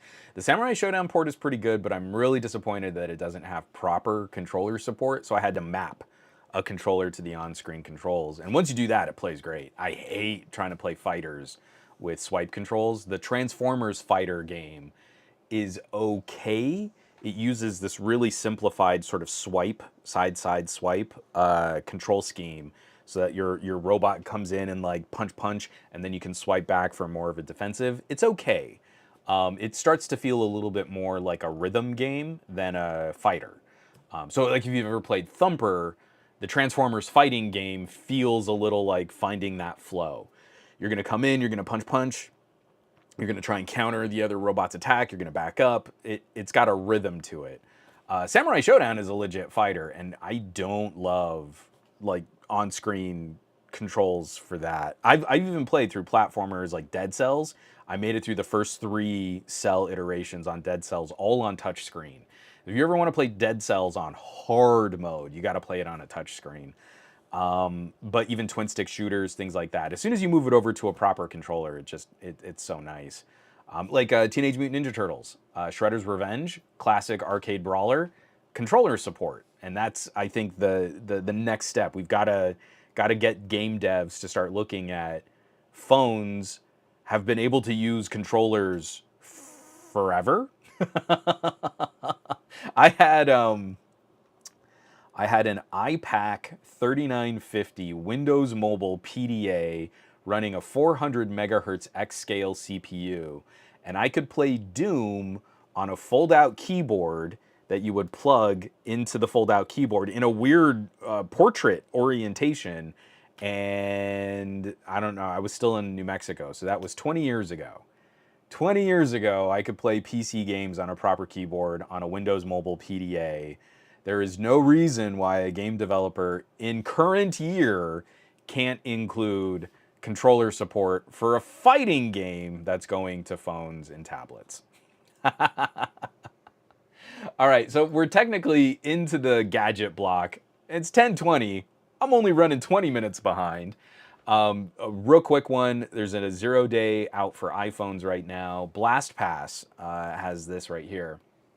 NSO Group iPhone 0-click 0-day exploit captured in the wild. So Apple has just released patches for this exploit. It looks like it could be enacted just by sharing media through different messaging platforms, including iMessage. It looks like the iPhone lockdown mode will prevent a takeover. This exploit, hold on. Okay, we refer to exploit chain as BlastPass. The exploit chain was capable of compromising iPhones running the latest version of iOS 16.6 without any interaction from the victim. So that's real bad. This is a really scary one. So this is another one of those where, as snarky as I get about Apple and how they respond to things like this and how we don't make a lot of noise about this, this is one where you get after your family and friends and you say, hey, just make sure you update your phone. This one actually is a pretty scary, pretty dangerous one. We're gonna freak out whenever a component in an Android app is associated with some kind of malware. And oh, how could Google let that happen to their users? But we're not making the same noise about an iPhone exploit that was actually observed out in the wild. Like, this isn't just, oh, we found a security hole and we're letting Apple know about it. This is, we found people actively using this exploit and Apple has not alerted their users. I mean, they're pushing out an update. That's great. Security patch, awesome. That's exactly what we want Apple to do. This one needs the noise so that people will really pay attention to their updates and say, oh, this one is worth me really getting on top of to make sure I install it. And that never happens. Again, think of every single time you've seen that Google Play scary, oh no, they found malware on Android devices. It affected like tens of thousands of users. This was an app that was downloaded 50,000 times. Isn't that so scary? BlastPass can get to any current iPhone 16.6. They don't have to touch on the media. If the infected media is sent to your iPhone, it can compromise the security of that device. So I feel like that's a much bigger deal that the media is not making as big a deal about as every single random clone of a bad app of a Chinese developer that used outdated developer tools and that got infected, or they injected malware into that app, sure, great. But literally every single iPhone on the planet, nah, they'll update it eventually. It's fine. Cup of cash. But iPhone is still so secure. Oh, Gormlord, I didn't know this. For some reason, I thought that had changed. Gormlord says still no controller support for Android Genshin Impact. That seems insane to me. Yeah, that is not fun.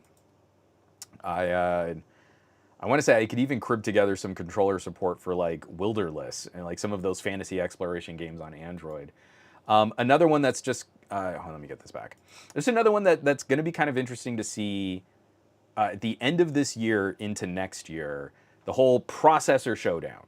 So we're already starting to get leaks and rumors on Snapdragon 8 Gen 3, what the next MediaTek Dimensity might look like. We're about to talk about the Pixel. Finally, we'll wrap up the last half hour of the show talking about the Pixel 8. But we're in for some interesting competition. TSMC right now is, I believe, the top tier chip fabricator. So you send your design to this lab and they have the best yield, the best efficiency. They make the best version of that product. Samsung has been really struggling. We had the 888 and the 8 Gen 1. Those were Samsung fabbed chips. They did not perform as well as the TSMC variants, like when we got to the 8 Plus Gen 1. Or you could even go back, the TSMC fabbed Snapdragon 865 and 870. I think many people in our chat would have taken the older Snapdragon 870 over the newer Snapdragon 888 because TSMC better than Samsung. But Qualcomm is going to be in an interesting space right now because Apple likely is going to lock down the next generation of TSMC fabrication, and one of their major competitors is now making a lot of noise. MediaTek successfully develops first chip using TSMC's 3 nanometer process set for volume production in 2024. That is a really big deal. So if Qualcomm is not able to lock the same tier of manufacturing, MediaTek could start off next year in a similar position to how they were last year. The Dimensity 9000 versus the Snapdragon 8 Gen 1 was an embarrassment for Qualcomm.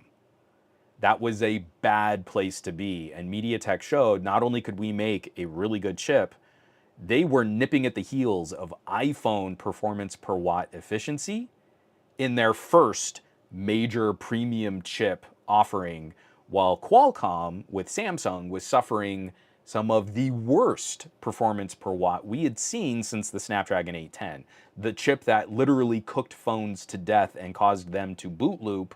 It was almost that bad in terms of just hot pocket radio management and this chip just running wild with power usage. So, I mean, like, there are a lot of phones from last year that I really like. I keep holding up phones like the Vivo X80 Pro. This has a Snapdragon 8 Gen 1. I love this phone despite the chip from Samsung.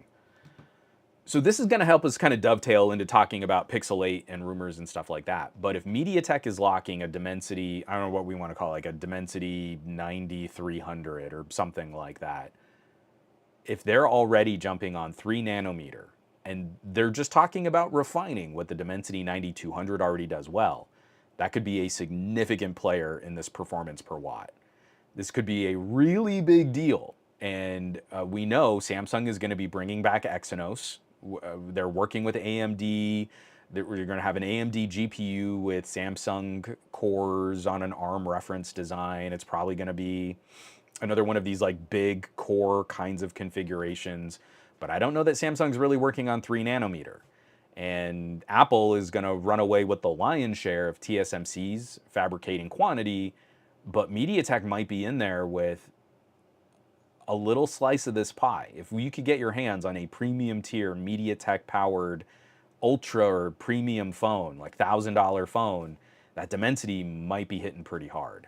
So let me get this out of the way here, because that kind of brings us into talking about Pixel 8 and Pixel 8 Pro. I'm not going to play it here because like YouTube gets funky about stuff. Like it would be fine on Twitch, and most of the viewers are on Twitch, but for the few people that do kind of clock in. So I'm just going to show like the thumbnail here. Sneak peek at Google Pixel 8 and Pixel 8 Pro from Made by Google. And we're getting our legit first look at just the outer casing and the hardware coming from Google. Some of the things that we're pretty confident, some of the specs that we've been looking at for Tensor G3, for the cameras, it looks like we're getting a sort of flatter face design, that front screen on the Pixel 8, just walking away from some of the curviness, and I think that's the right play. And just some of the side rumors that we might be looking at, things like DisplayPort view. So like you plug in a USB-C cable and you can screen mirror what's on your phone to another display. We've been promised desktop modes in Android and screen view and mirroring and all this stuff for a couple of years now. So for that, I'm not holding my breath. I want it to be true, and if it comes to pass, then I think the Pixel 8 and the Pixel 8 Pro become much more interesting phones to talk about as premium tier devices. And hopefully that has some ramifications for like a Pixel 8a. Because if a Pixel 8a can eventually be running a Tensor G3 and have full USB 3 support with video output at a mid-ranger price, that could put a huge dent in recommendations for things like a Galaxy A series. Like a Galaxy A56 versus a Pixel 8a would be a much more interesting conversation. So, how are people feeling? First, I just kind of want to get a lay of the land. This is going to be our third iteration on the visor-style design. I kind of like that. I like that we're sticking to a unique look for Pixel devices, and especially considering some of the camera rumors, you need that space. I've got my Pixel Fold here right in front of me.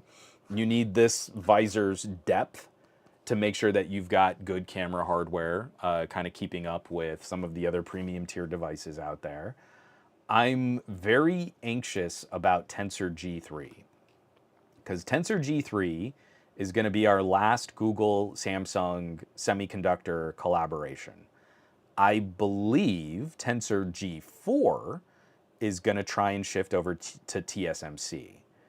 So what we get here at the end of 2023 could be a sneak peek at what the next flavor of an Exynos might, how that might perform.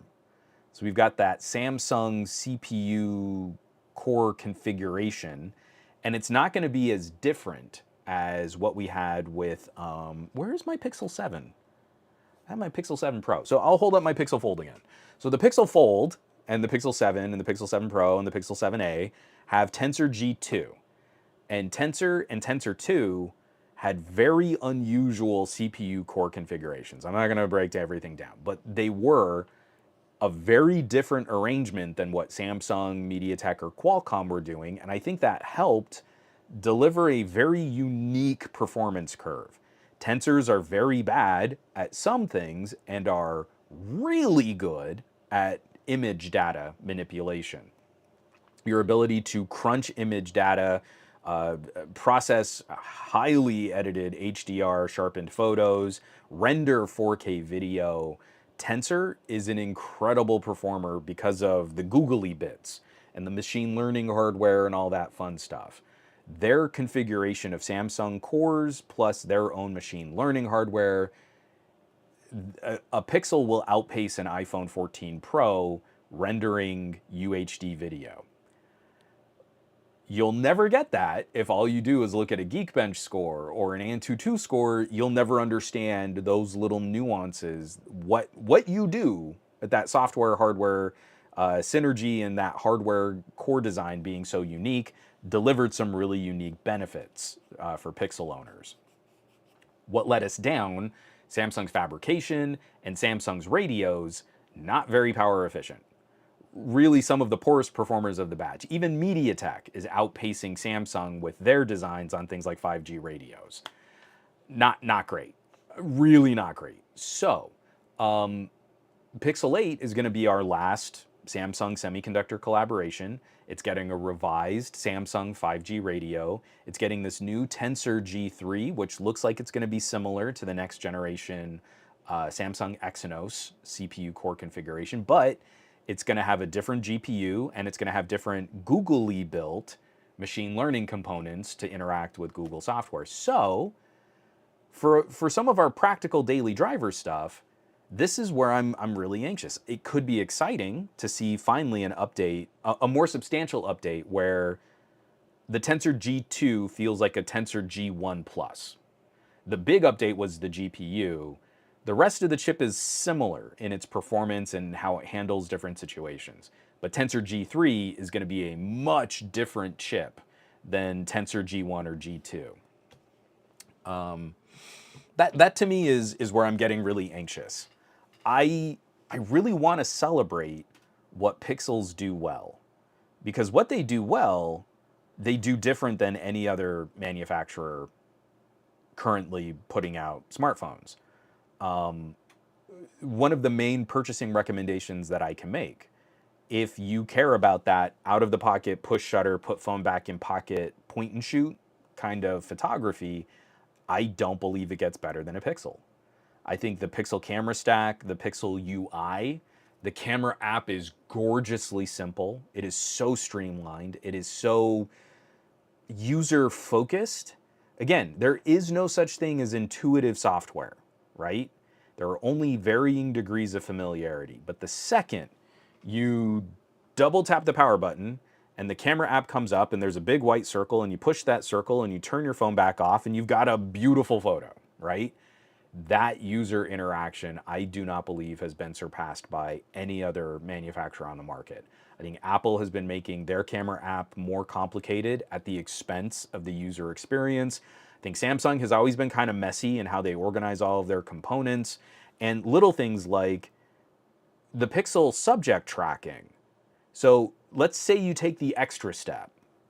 So it's not pull phone out of pocket, push shutter, put phone back in pocket. Let's say it's pull phone out of pocket, tap on your daughter's face, then push shutter and put phone back in pocket. Well, my 7-year-old is a wiggly little Tasmanian devil of energy and excitement. So as soon as I tap on her face, she's not staying put. She's not posing. She's moving and fidgeting and wiggling and, ooh, I want to do this and I can move over here. And I don't need to ever refocus. This is the best subject tracking on any phone currently. Other phones can do things like long press on your subject or double tap or other things that can lock the focus on a subject. Nothing is as blissfully simple as tap once on her face and then she can move all around, or you can reposition the frame and you get the focus locked on that subject even though you've been moving and the subject has been moving. It is delightful. And that is just the stickiness of the Google Pixel app out of the box. I didn't have to go digging through settings, didn't have to go digging through menus. I genuinely believe you put a Pixel in someone's hands, they will get better photos being completely unfamiliar with the camera app than if you put another more complicated camera in their hands or if you put an iPhone in their hands. I think Google has nailed it. This is the premium point and shoot kind of experience. That's what needs to be celebrated when you talk about a Pixel.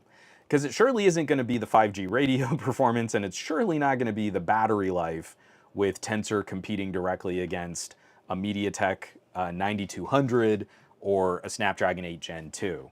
Like what my OnePlus 11 can do in terms of battery life. So we didn't pack tech heavy for Disneyland, but I was running my OnePlus 11 pretty hard doing, you've got to set up like, your Disney app. And I was literally just pulling up maps of the park so that we could really kind of plan how we wanted to get to different rides. My wife was running her Sony Xperia 1 Mark IV really hard because she had all of our Lightning Pass stuff on her phone. So her phone was dead by the end of the night. That's a pretty good run, all things considered. An 8 Gen 1, poor 5G coverage. It's a theme park. You're next to a building, you lose sight of a tower, your phone just immediately cannot connect to the internet. My OnePlus 11 was, I think it was down to 60% battery at the end of the day. That is the structural generational change that we got going from the 8 Gen 1 to the 8 Gen 2. And like, you really got to see that Qualcomm radio in action on much better fabrication, on much better support, much better hardware. It was pretty remarkable seeing how well the OnePlus 11 did there. I do not believe a tensor would have performed as well. I did not bring a tensor connected to the internet to test that assertion, just because I wanted to be able to enjoy my day at the park. And I don't think it would have been as nice. So the other thing that I think the other thing that I think is going to be kind of interesting to see is how that camera experience might change if Google moves up to a larger main image sensor. Uh, Again, I'm pretty confident this is gonna happen. I wouldn't be surprised if this was just a rumor that maybe doesn't come to pass, and we spend another year with the same main camera sensor that we had on the Pixel 6 and the Pixel 7. But we are supposedly getting the Samsung GN2. Now, this is an older camera sensor. I believe the only other phone that's used it was the Xiaomi Mi 11 Ultra, and I loved that photography experience. The video experience was good, but I think this is something that can be polished up with more up-to-date software, better firmware. Those little differences over 2 years matter. But this would be the largest production sensor on a phone shipped to North America.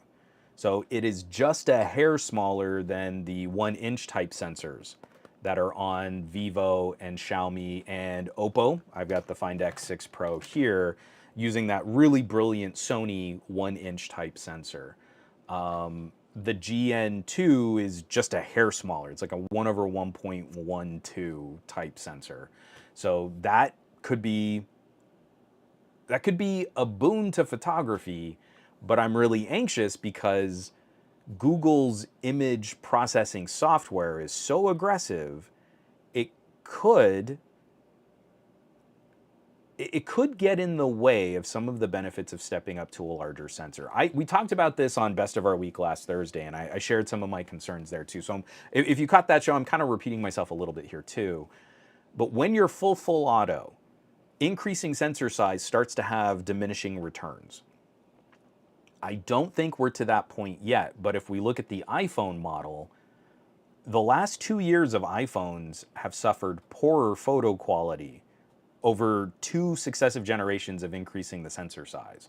So again, in that point and shoot, what all the techies love to say that they're protecting those average consumers out there buying $1,400 iPhones. We got to make sure that they've got the easiest camera to use, even though they're buying iPhone Pros. Low light capabilities, not great. Skin quality, very not good. Image detail and clarity, completely smeared. That auto JPEG processing look from the iPhone is getting disastrously bad. And I'm worried because Samsung, I think, has taken a step towards that type of over brightening the image, dealing with a whole bunch of high ISO raw files, smearing all of that with the most heavy-handed noise reduction, and then trying to sharpen that detail after the fact. So if you compare a Pixel 7 Pro against an iPhone 14 Pro, those main image sensors are pretty close. The iPhone has a slight image sensor size advantage. But Google keeps a little of the chroma noise built in. So especially low light and for darker complexions, darker hair, it will look a tiny bit grainier. But in that little bit of extra grain, you get so much more clarity. And I think Google is top of the heap right now for accurately depicting skin tone. Like, it gets my modeled, like, I should have yellow and sort of brown and yellow tones directly under my eyes. And because of my psoriasis, I should have lots of pink and red sort of under that on my cheeks and at the sort of my T-zone here at the top of my face. Whenever I do on-camera work, I've got to be really careful with the foundation that I use, because making my skin look uniform, that is not what my face looks like. And some smartphone cameras make me look green, like almost Vulcan, because of like the yellow tones on my cheeks. That causes the phone processing software to make a choice. But I need red. I need reds because that's what my face really looks like. And I should have sort of a difference like down at the corners of my lips between sort of yellow patches and pink patches of my skin. So far, the Pixel has done the best job of kind of weighing all of that and delivering something that looks like me. iPhones don't do that. iPhones make me look white, like Caucasian pale white. That's not what I look like. That's not me. That's not my face. And I'm not a I'm a challenge, but I'm not a particularly difficult challenge for photo editing software to figure out. If you start getting into more caramel tones and more like latte tones and really, really dark, rich skin tones, iPhones are real bad. As soon as you get into mixed lighting or higher contrast situations or darker conditions, it's not a good look. And then all of the detail, like the lines on your face, if you have a beard, if you've got long hair, if you've got curly hair or kinky hair, like all of that just gets blurred like crazy. And that's where the Pixel really stands apart. So if we increase the sensor size on a Pixel 8, that should give us some better low light capabilities. The phone can literally soak up more light than the older Pixel 7 or Pixel 7 Pro. Those should all be benefits. But with such aggressive HDR processing, my hypothesis is that we're not going to see a substantial difference in photo to photo. Like if I pick up a Pixel 7 Pro and a Pixel 8 Pro and I snap two shots and I'm really trying to frame the same way, I'm not sure people would be able to discern which phone took which picture unless I go out of my way to stage depth of field comparisons. That might be the only major perk that we get out of this new camera sensor. So like if I focus on something at its minimum focusing distance, like a macro flower photo, that GN2 should give me a softer depth of field, but Google's sharpening and structure software might sharpen up the background enough that it gets in the way of the physics of that sensor.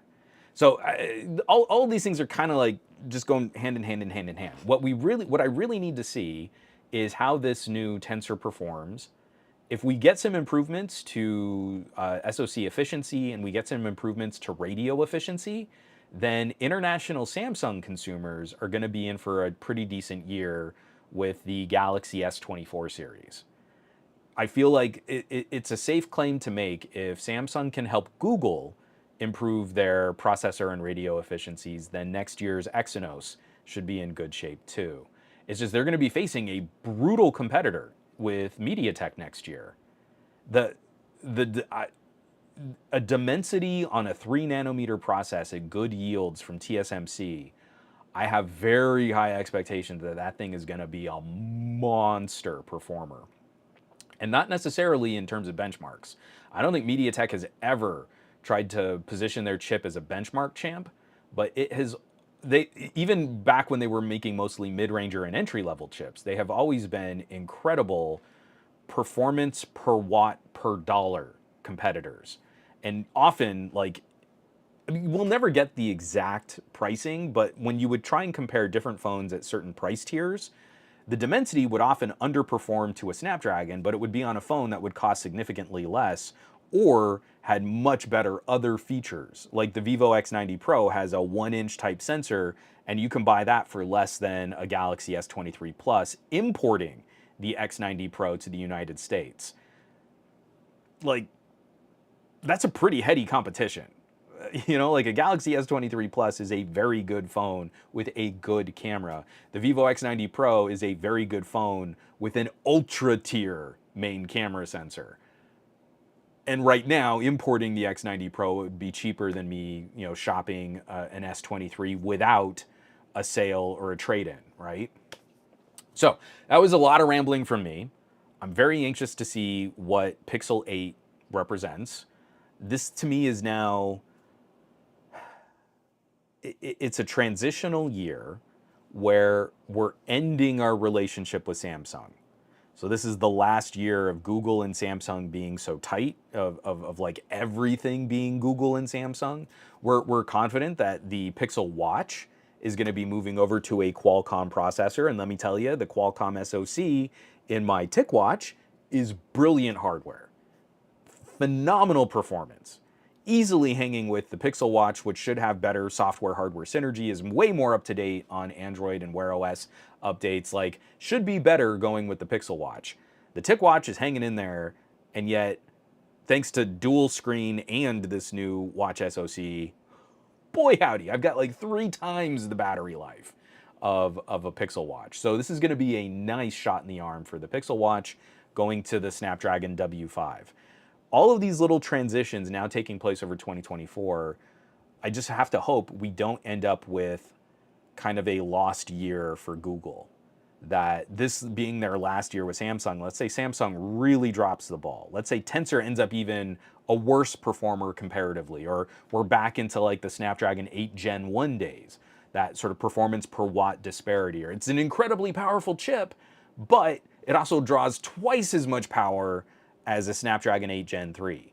It makes the Pixel 8 a much harder recommendation, especially for the longevity of that phone. I felt it was a more fair fight when we were talking Pixel 6. Pixel 7 Pro improved on a few things and it helped that transition.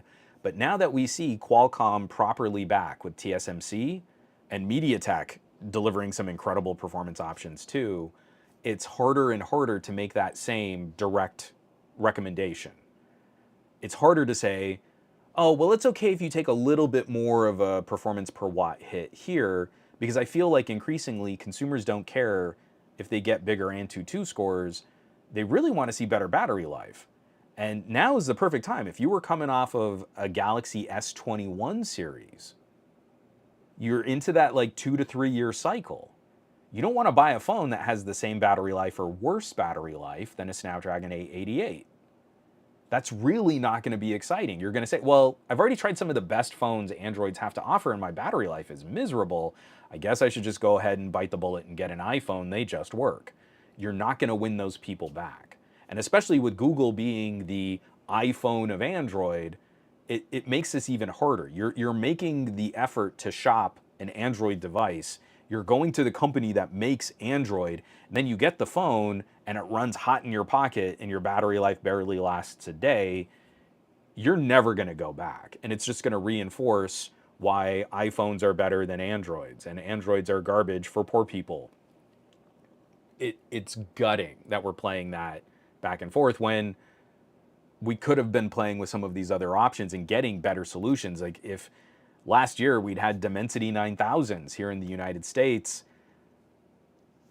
you would have seen some much better competition and people would have been a lot happier with that experience. But no, we got to worry about our 5Gs and our radios and our carrier support, and we can't have all these unlocked devices on those 5Gs. So it's pretty tough. We're going to spend the last sort of 10 to 15 minutes here. I want to chat out some of these comments and stuff, but I have to throw one more to JMan150, gifting a tier 1 sub to Flying Squirrel 625. Musen Squirrel. Flying Squirrel, thank you so much for watching. And J-Man, thank you so much, man. This has really been amazing, and I very much appreciated all of the support. So let's dig back, because I'm way behind on this chat, and we can kind of climb back up here. I know I was rambling a lot about the techie specs and stuff like that, but that's kind of what I do. I'm gonna take a drink of coffee here, just kind of coat the throat here for just a sec.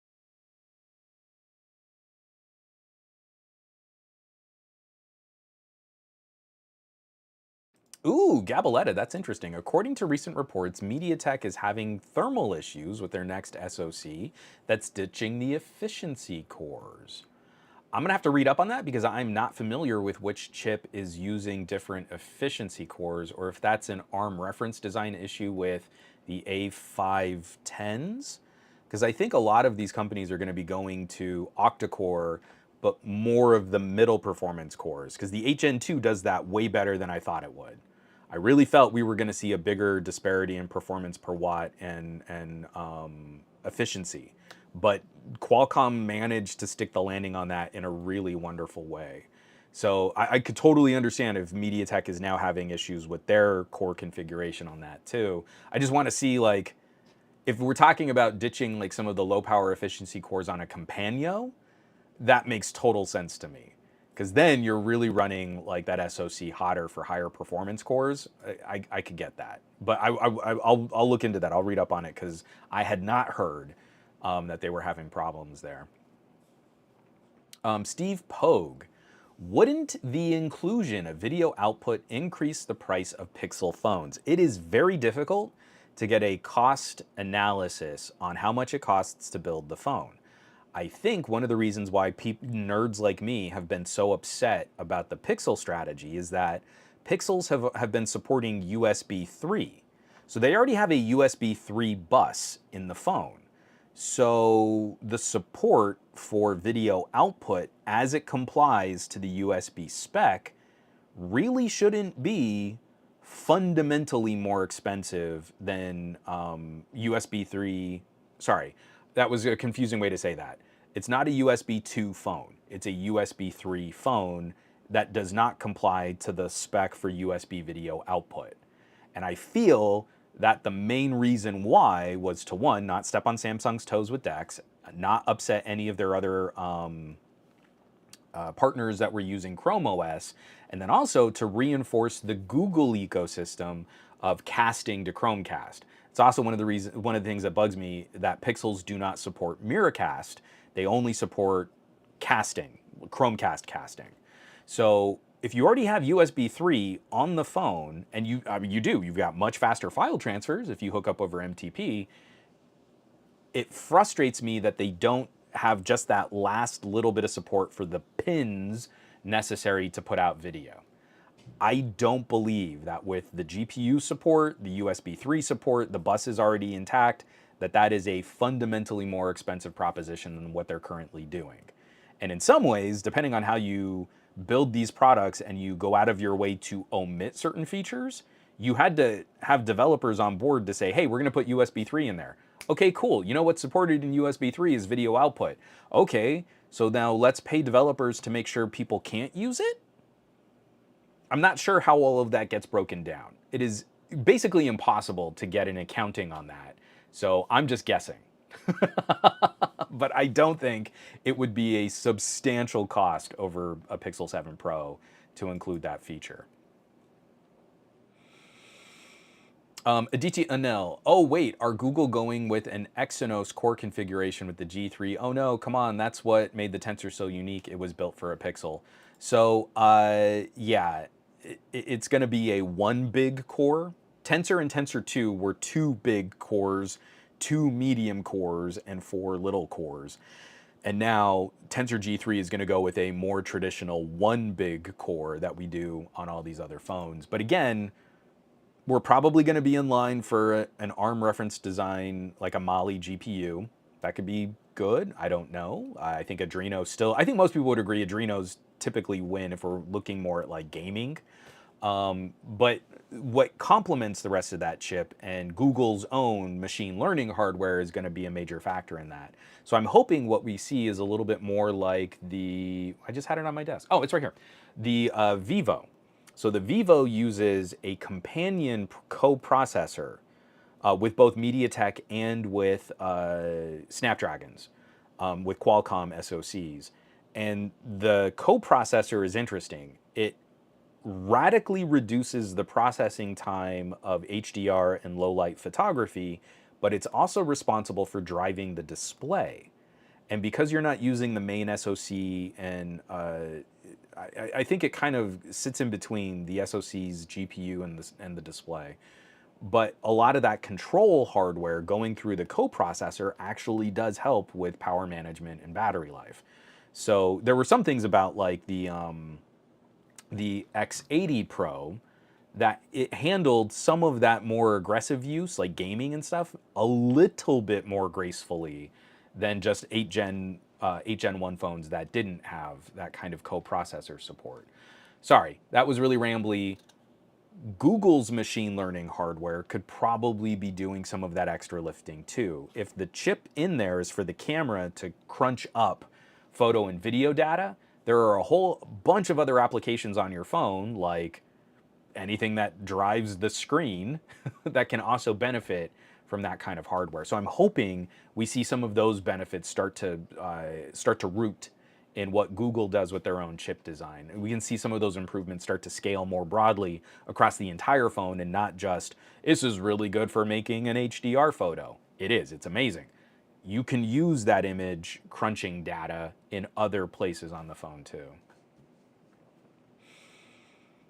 Oh, Baseball Super, I'm really sad to hear that. It's my first hot phone. My Pixel 7 Pro battery life is worse nowadays and worse standby. So I'm on the Android 14 beta on my Pixel Fold, and that has helped. I get better battery life and better standby time on Android 14 than I did on Android 13. I am not recommending you make the jump to a beta if you're not already running Android 14 beta on your Pixel 7 Pro.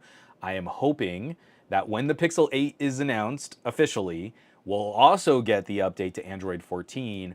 I'm hoping those benefits scale to other tensors. So I'm hoping we'll see some of those improvements. Android 14 help improve Pixel 6's, because the Pixel 6 does not benefit from the radio hardware that the Pixel 7 had. The Pixel 7 does have a better radio. If we can get some of those efficiency improvements all the way back down to like a Pixel 6a, that would be really helpful to a lot of people out there.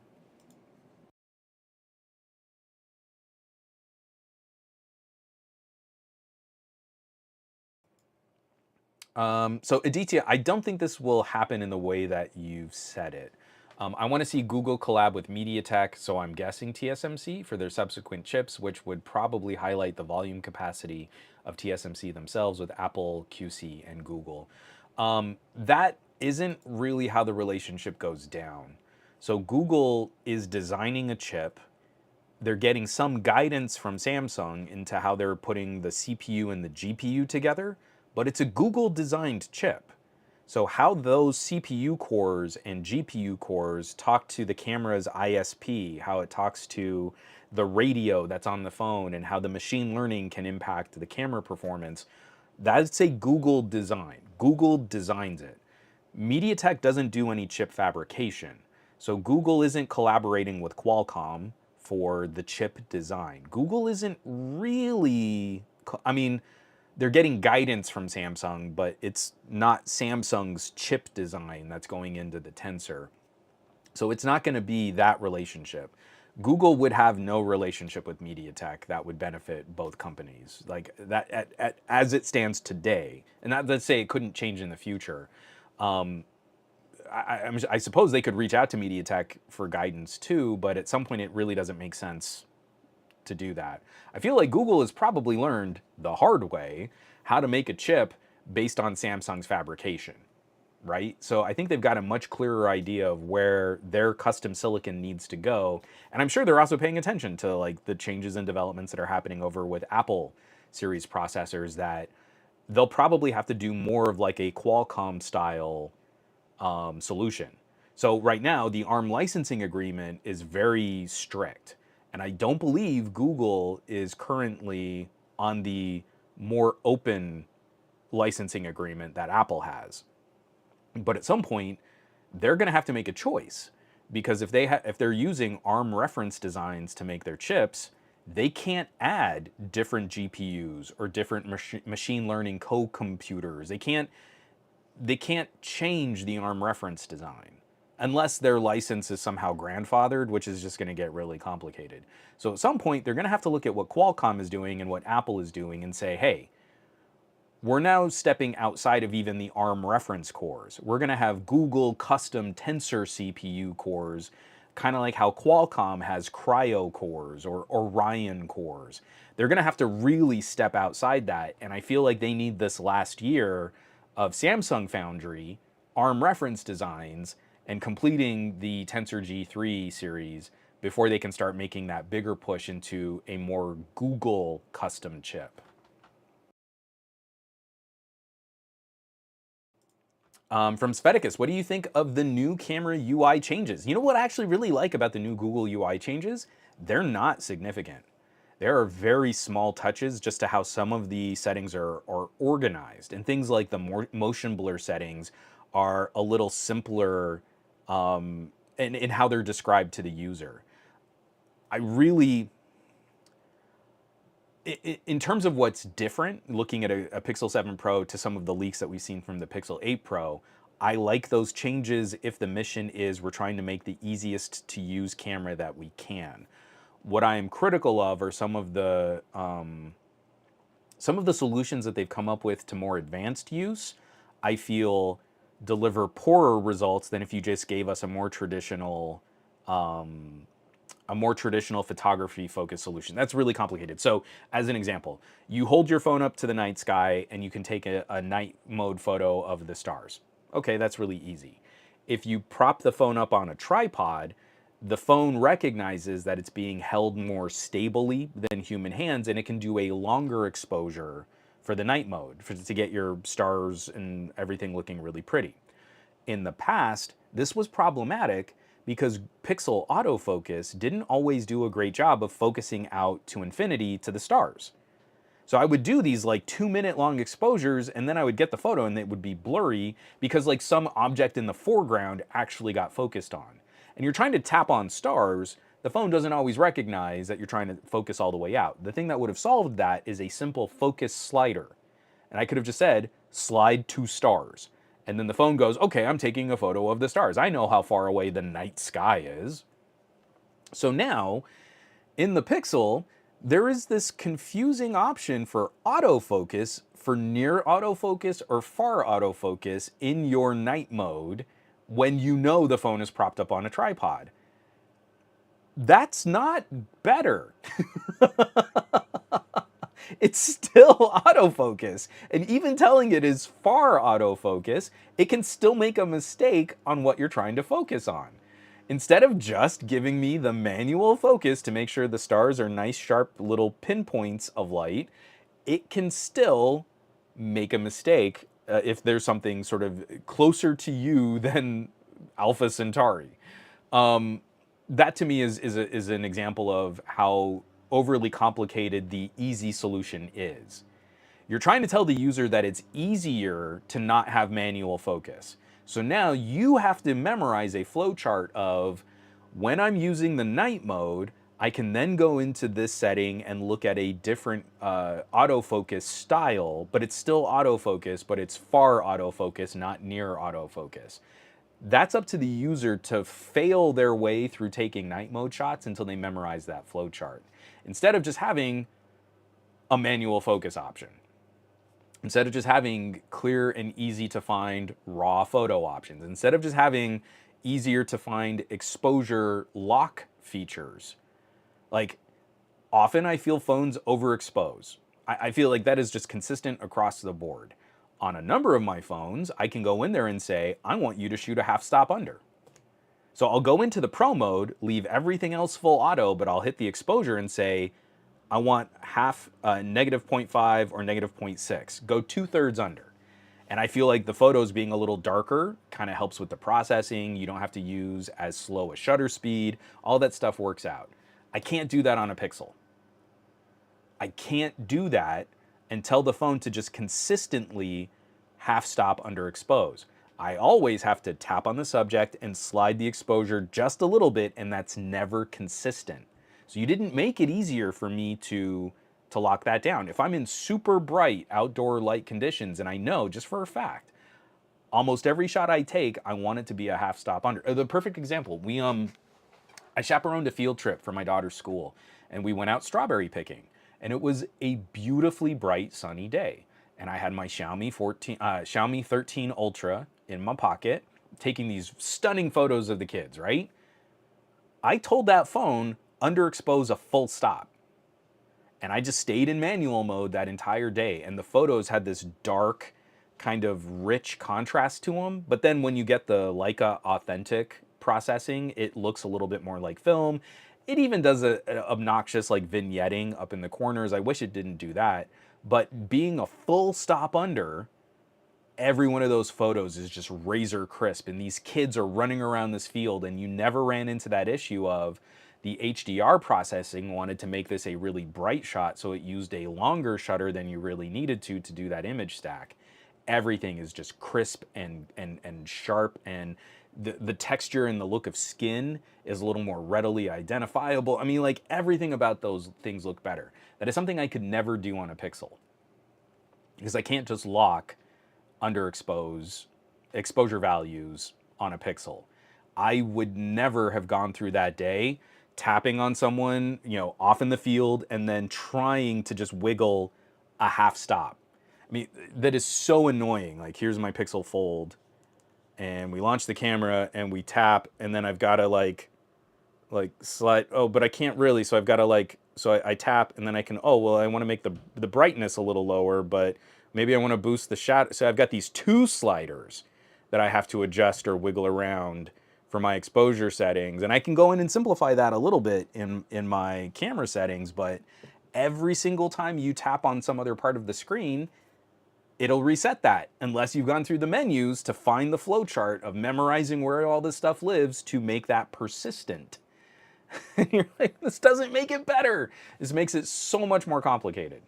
Making it easier actually makes it more complicated to do the same thing than if you'd just given me a basic manual mode on that phone.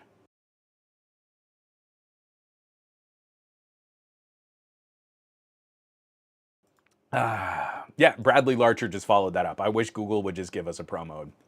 So much easier. Snorkel Bill H.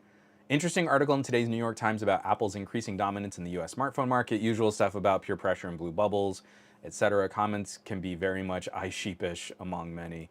And again, like, we're in for a sort of a dark generation of Android consumers. Like, Android is invisible to consumers under the age of 30. Here in North America, it's something like 80% of the next generation of consumers just won't ever pick up an Android. And I think we've lost them. I don't think we'll win them back. Not unless Apple does something so catastrophic, so catastrophically bad with something like security, will we ever get a percentage of those people to consider picking up an Android device.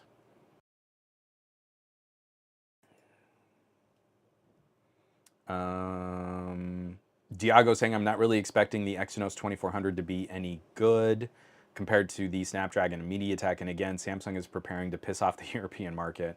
I guess next year will be the year for Sony. I think Xiaomi is probably going to have a pretty strong year too if they lock up, because they had a lot of Xiaomi and Vivo. Vivo is having a really, BBK actually, having a really rough go in the EU right now. But I know Vivo and Xiaomi were both real early to MediaTek. And Xiaomi could make some inroads. Do MediaTek in the EU, you've got a really strong competitor against Snapdragon, and the Exynos could really suffer if Samsung hasn't gotten... See, this is the thing that's frustrating, is I really despise Samsung as a corporation, their business practices, and their marketing, but this is also like, our boats are invariably tied to Samsung's business. And if Samsung is not competitive in this space, it hurts all of us. It's bad for all of us. We need a Samsung semiconductor industry that is at least trying to be more competitive than what they currently are.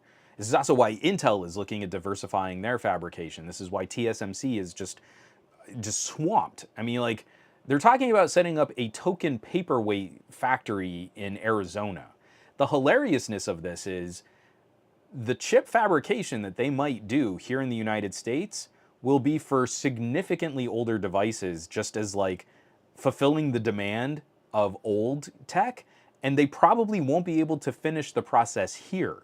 So whatever gets made here will then have to be shipped back to like headquarters, then finished, then shipped out to manufacturers who are looking to assemble devices. Like, this is how hilarious the spectrum and spread of semiconductor politics has become. So Aditya, this is tough. I mean, it depends on a lot of things. He's asking, so should I try and see if my mates can hold out on their Pixel 7a purchase for a few months?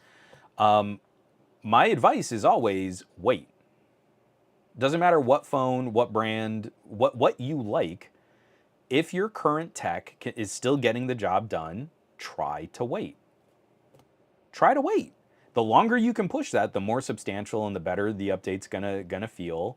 I feel like out of 2021 and 2022, those were two really challenging years for Android users, and they weren't great years for iPhones either, especially as Apple was really managing their 5G transition. The iPhone 13 was the peak. The iPhone 14 and the 14 Pro really aren't better devices than what you got with the 13. So again, no Apple fan will ever present it that way, but iPhone 12 was garbage for 5G and undersized batteries. The iPhone 13, we got a year of 5G refinement and bigger batteries. iPhone 14 Pro is a more powerful chip, but it doesn't perform better per watt. So it's a more powerful chip at higher power draw, and if you're doing something like gaming, the iPhone 14 Pro can often thermal throttle to the same tier that you would have been on an iPhone 13. And it's not, and it's using more battery life to do that. So you had better power management and better power efficiency on the iPhone 13 and 13 Pro. Sorry, you asked about the Pixel 7a. My advice is always wait.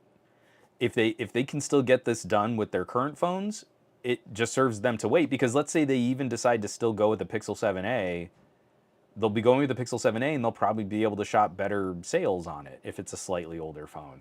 If they decide to wait and then they end up looking at a Pixel 8a, maybe the Pixel 8a gives us better performance. You know, we want to see what's going on and we want to see how far we can drive these things. And genuinely, from 2020 to 2023, we're only just now, I feel, starting to deliver the promises of better performance at similar power draw from where we were in 2020.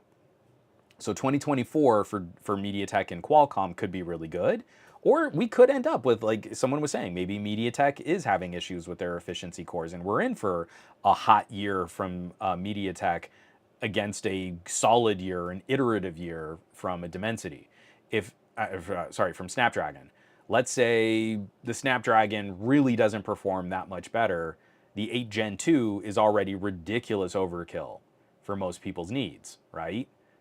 I can still get my work done on a Snapdragon 855 if you really push me on it. So this is why all this stuff gets so complicated.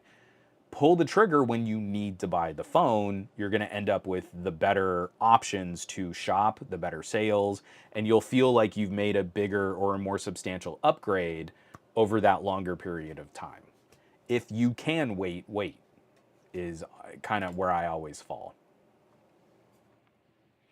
Michael Peppertech, give me video output or give me death. Yeah, I'm right there with you, bud. I'm right there with you.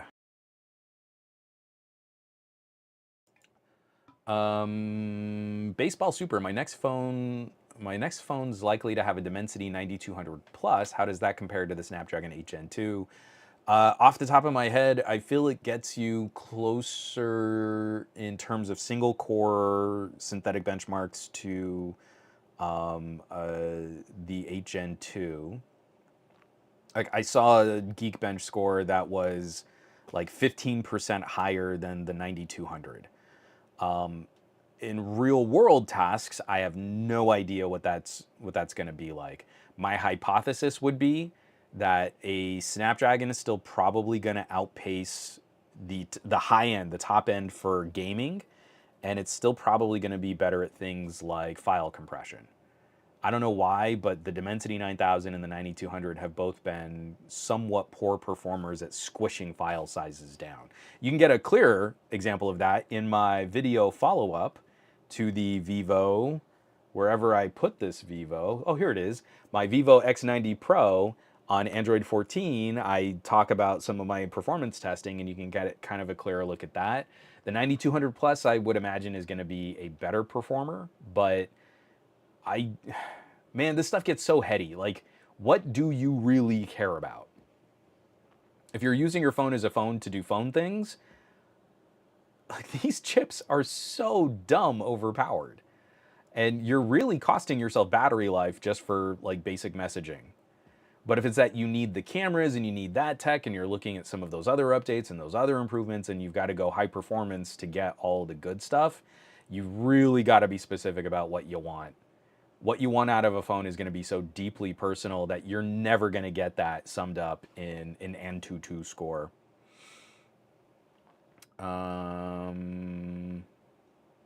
Bradley Larcher, the new camera UI will throw off your muscle memory. I actually don't think the new camera software on the Pixel is going to be so significantly different for the main interface. What I think is it's going to interrupt are like some of the menus. So you have to go a little bit deeper anyway. And for most folks, you're looking for that stuff a layer deeper anyway. I don't think the Pixel 8 is going to be that disruptive. I think it's going to be less disruptive than when Apple changed over the iPhone camera UI. I still think the new what was that, like iPhone 11, right? It was the XS got ignored for a whole extra year, and the iPhone 11 ushered in the new camera UI. Someone correct me, I might have that wrong.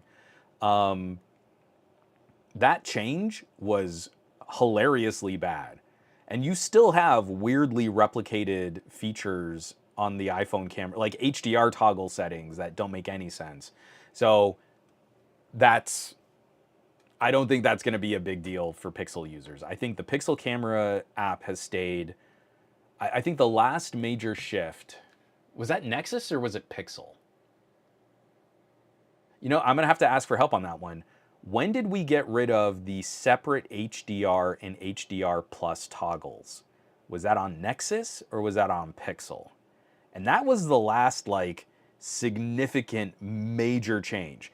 All of the menus have gotten redesigns, but like the flowchart and the order of operations and where your settings lived, I don't believe has changed substantially since the removal of HDR plus toggles. That's how deep in the weeds we're getting. The Pixel camera UI has stayed super simple and super basic for at least 4 years, 5 years, somewhere in there. I don't know.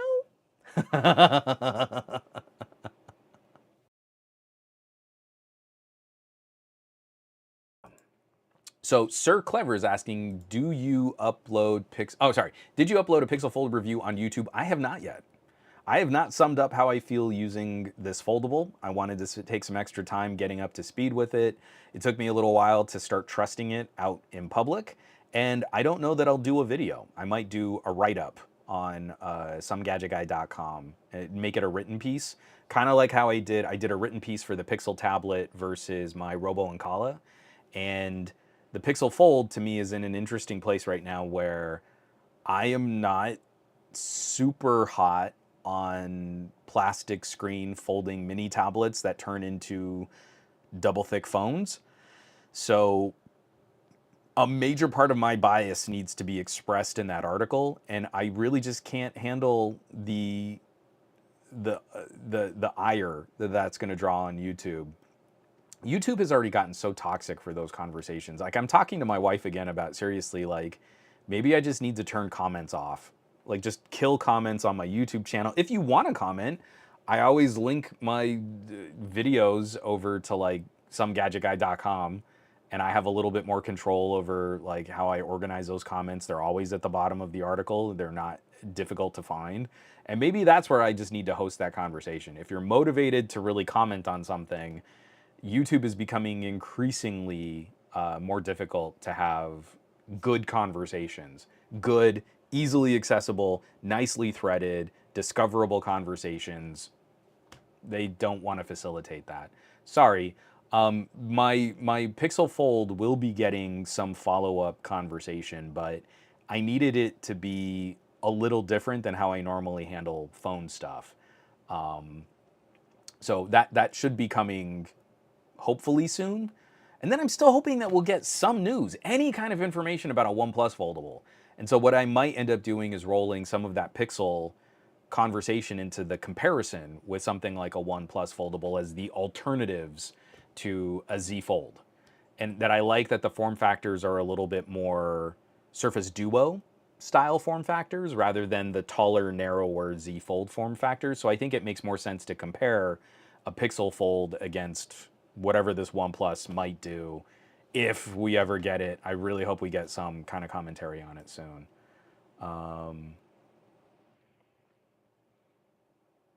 From Diago. So this is what gets complicated about your statistics. You remember we have lies, damn lies, and statistics. Diago says here in North America, in the rest of the world, Android has more than 70% market share. So in North America, we are unique in that Apple is like 52 or 53% of the market, and that is unique to the rest of the world. But what you're comparing isn't really what you're comparing. So yes, Apple is somewhere closer to like 25% of the global smartphone market. But Apple above $400 is closer to like 50% of the global smartphone market. So when we're really comparing oranges to oranges, Apple is a much bigger chunk of that pie. And this is what's really been difficult for Samsung over the last couple of years, is how disastrous their policy has been for selling phones above $400. They have lost almost half of their premium smartphone market from the Galaxy S10. I loved hearing, there was just a recent article that came out. Ooh, Samsung foldables are now outsold, or sorry, this year of Samsung foldables has outsold the last year of the Galaxy Note series. And you think, okay, well, maybe their foldables are starting to climb to that level where they're replacing some of their previous phone sales. Not even close. So like the last year of the Galaxy Note was a disastrous year for the Note. And I want to say they shipped maybe 3 or 4 million units. The Galaxy S series used to sell like 40 million units. And now the Galaxy S series is struggling to hit like 25. And that's all of them. That's Galaxy S, Galaxy S Plus, Galaxy S Ultra. They're still down roughly 40% from where we were at the Galaxy S10 to where we are now with the Galaxy S23. The last year of the Galaxy Note was somewhere like 3 or 4 million units. So all of your Zs, your Z Fold and your Z Flips that are still being currently sold by Samsung, has now just outpaced the absolute worst, most disastrous year for the Galaxy Note series. So at a time where the Galaxy S was very different from the iPhone and had things like a headphone jack and memory card expansion and features that iPhones couldn't compare with, we have now replaced 10% of the lost sales of the Galaxy S series with all of the foldables that Samsung is currently selling. When we're talking about like 3 or 4 million units, we're also talking about a company that is hoping to ship roughly 270 million phones. So this is not how all of this stuff lines up. When Apple's average selling price for iPhones is closing in on $1,000, the average selling price of a Samsung is closer to like 400. So we're talking about very different markets. And yes, there is a reason why 70% of the global smartphone market is Android. But when we're talking about comparing these devices at the tiers and the markets that they would sell at, Apple is a much bigger chunk of that, and we're seeing some of that start to impact other markets internationally. We have a very different carrier relationship here in the United States where people regularly pick up phones they can't afford to buy.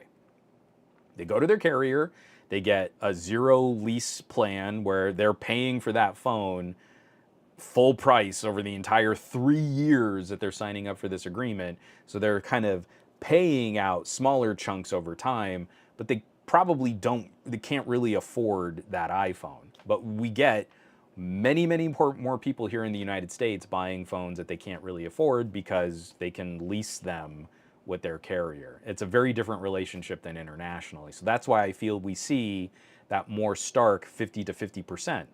So people who can go and get a carrier lease program for a Galaxy S versus people that can get a lease program for an iPhone 14 or a 14 Pro, that's your choice. You walk in and you've got this major choice. You can go iPhone or Samsung. And maybe a few people out there are getting Pixels or Motos or Sonys or OnePluses or something else. Sorry, I didn't mean that to be as long as a diversion as it was.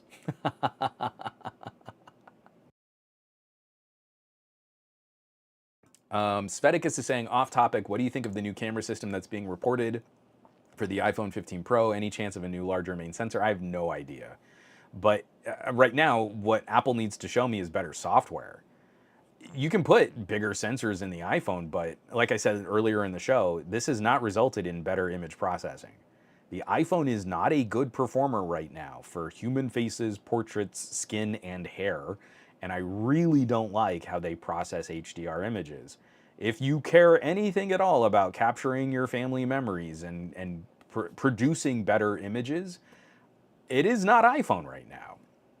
So if Apple comes out with an even bigger camera sensor for the iPhone 15 Pro, it's likely not going to move the needle unless they fix up their image processing chain. Bradley, yeah, it's a good problem to have. Juan has so many phones on his desk right now, he has to be careful not to show us something that breaks NDA. Like, I'm just gonna reach over here. Oh, wait, no, let's get this one instead. Actually, it's funny, I just reached over to my desk and here's my LG G8. I can show you my LG G8. I love this phone. This phone is adorable and gorgeous, and I really wish we still made phones like this.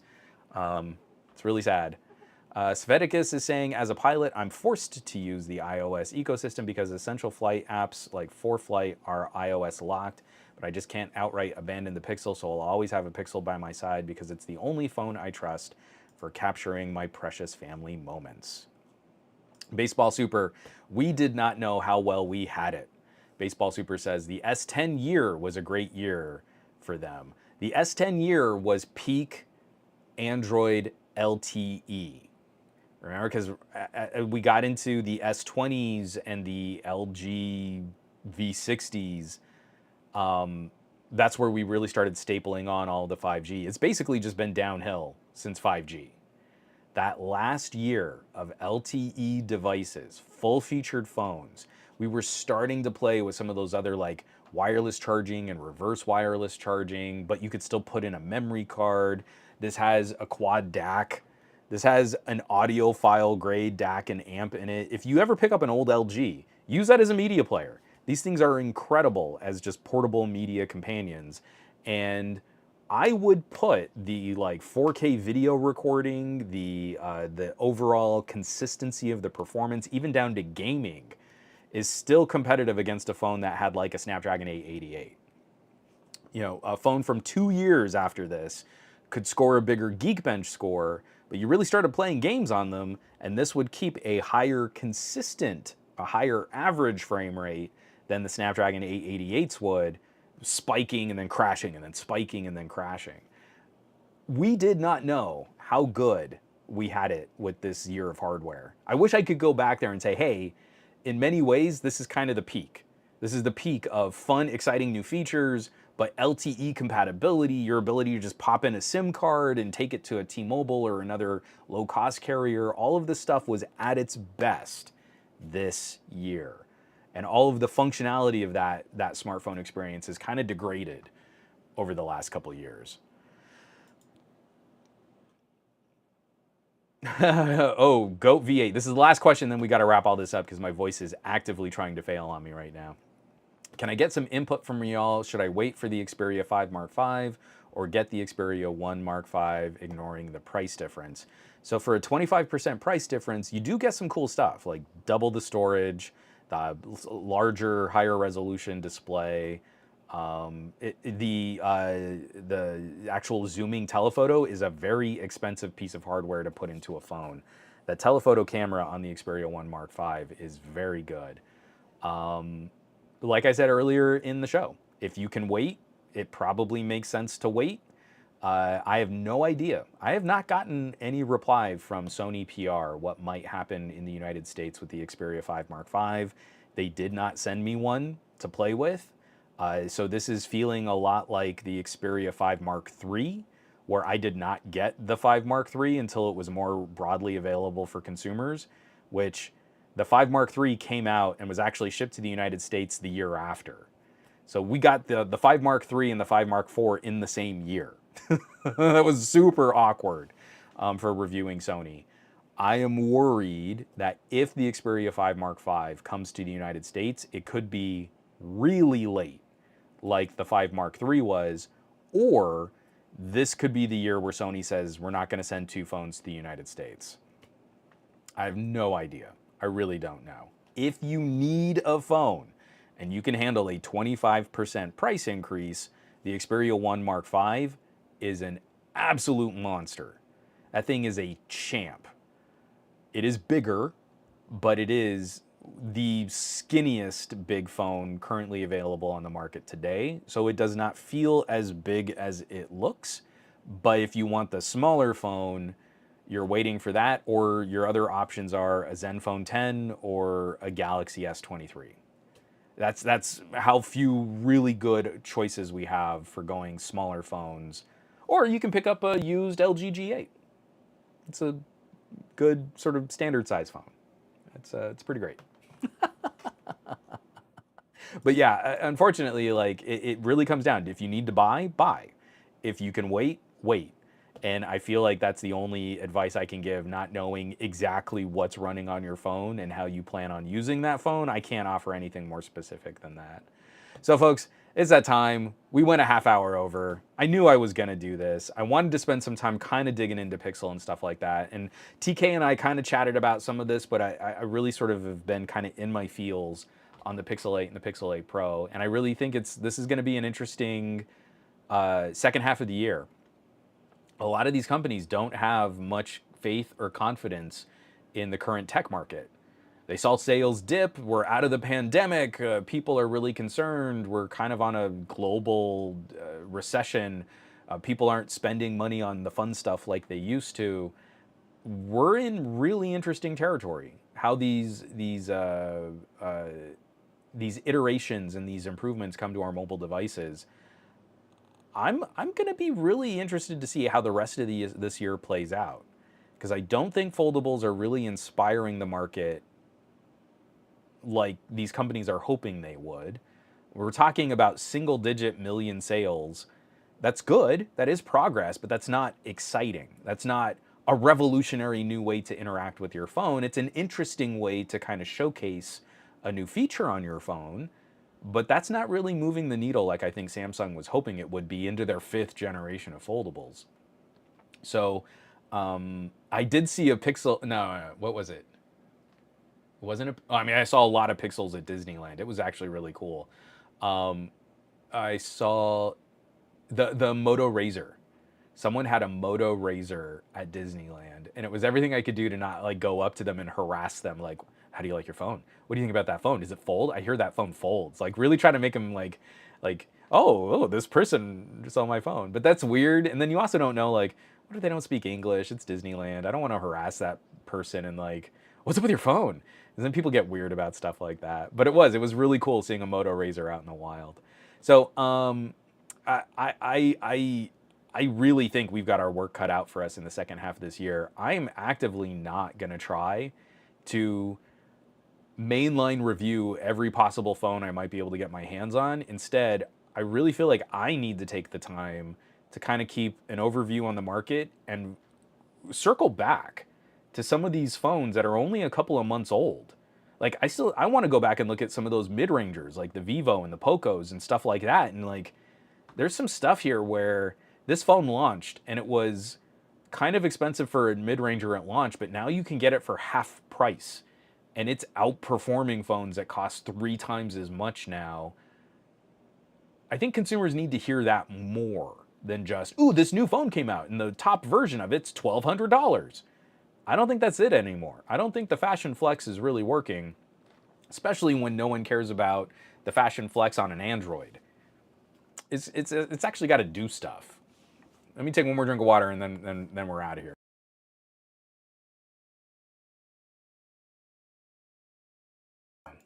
Baseball Super Juan recommending an S23, a Samsung. You should clip this. It will be a rare day. And one last, just seeing our way out from JMan150, gifting a tier 1 sub to BSGCSB. Closing out the show, man. Thank you so much. That's a beautiful note to end on, folks. We've got some major announcements coming up. My wallet is looking at me very suspect right now. If Panasonic comes out with an update to the G9, one of my all-time favorite cameras is sitting right in front of me right here. This is the Panasonic, this is the Lumix G9, but the weakness for a Lumix has always been the autofocus. And if that's the major improvement, I'm gonna have a hard time not jumping on one of those cameras just to see what they can do, because I really want that phase detect autofocus, but I also really want to start shifting over to full frame cameras, and I can't do that and keep all my lenses. So this is really messy territory for me, and my wallet is very anxious, as is my wife, as is myself. So lots of stuff to follow up on over the next week. Stay tuned for a whole series of people who are going to be doing some fun streams. We've got Gadget Goddess on Tuesdays. We've got Easy Computer Solutions on Wednesdays. We've got Ike. And I think Scott Peachy is streaming again. I've seen a few of his streams like in my replays, and like I really want to start catching some of his stuff. But TK and I will probably be streaming this Thursday. Friday is often LaShawn and the rest of that crew. We've got folks like Barry Johnson mixing it up in there too with some really fun videos and tech. So there's a ton of commentary that's going to be hitting you this week as we land some of these announcements and some of the pre-show leading up to some of the phones coming out. So thank you everybody for tuning in. As always, the biggest of thank yous to people who are supporting the show. Obviously, guys like JMan150, thank you for the tier 1 subs here on Twitch. But then other folks who are sharing podcasts and reviewing and rating podcasts and linking to articles that we post. Anything that we can do that helps juice these algorithms is a huge help.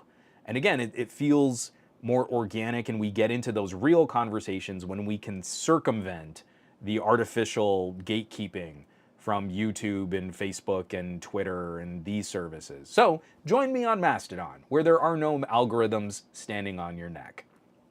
I need you all to have an amazing week. I want you to do awesome with your technology. I want you to be awesome with your technology. And I want you to take care of yourselves so that you can continue taking care of others, to be the amazing tech neighbors I know you can be. I'll catch you back here next week for another episode of the Monday Morning Tech Chat Show on the SGGQA podcast channel. Be safe. Take care. I love y'all. I'll catch you back.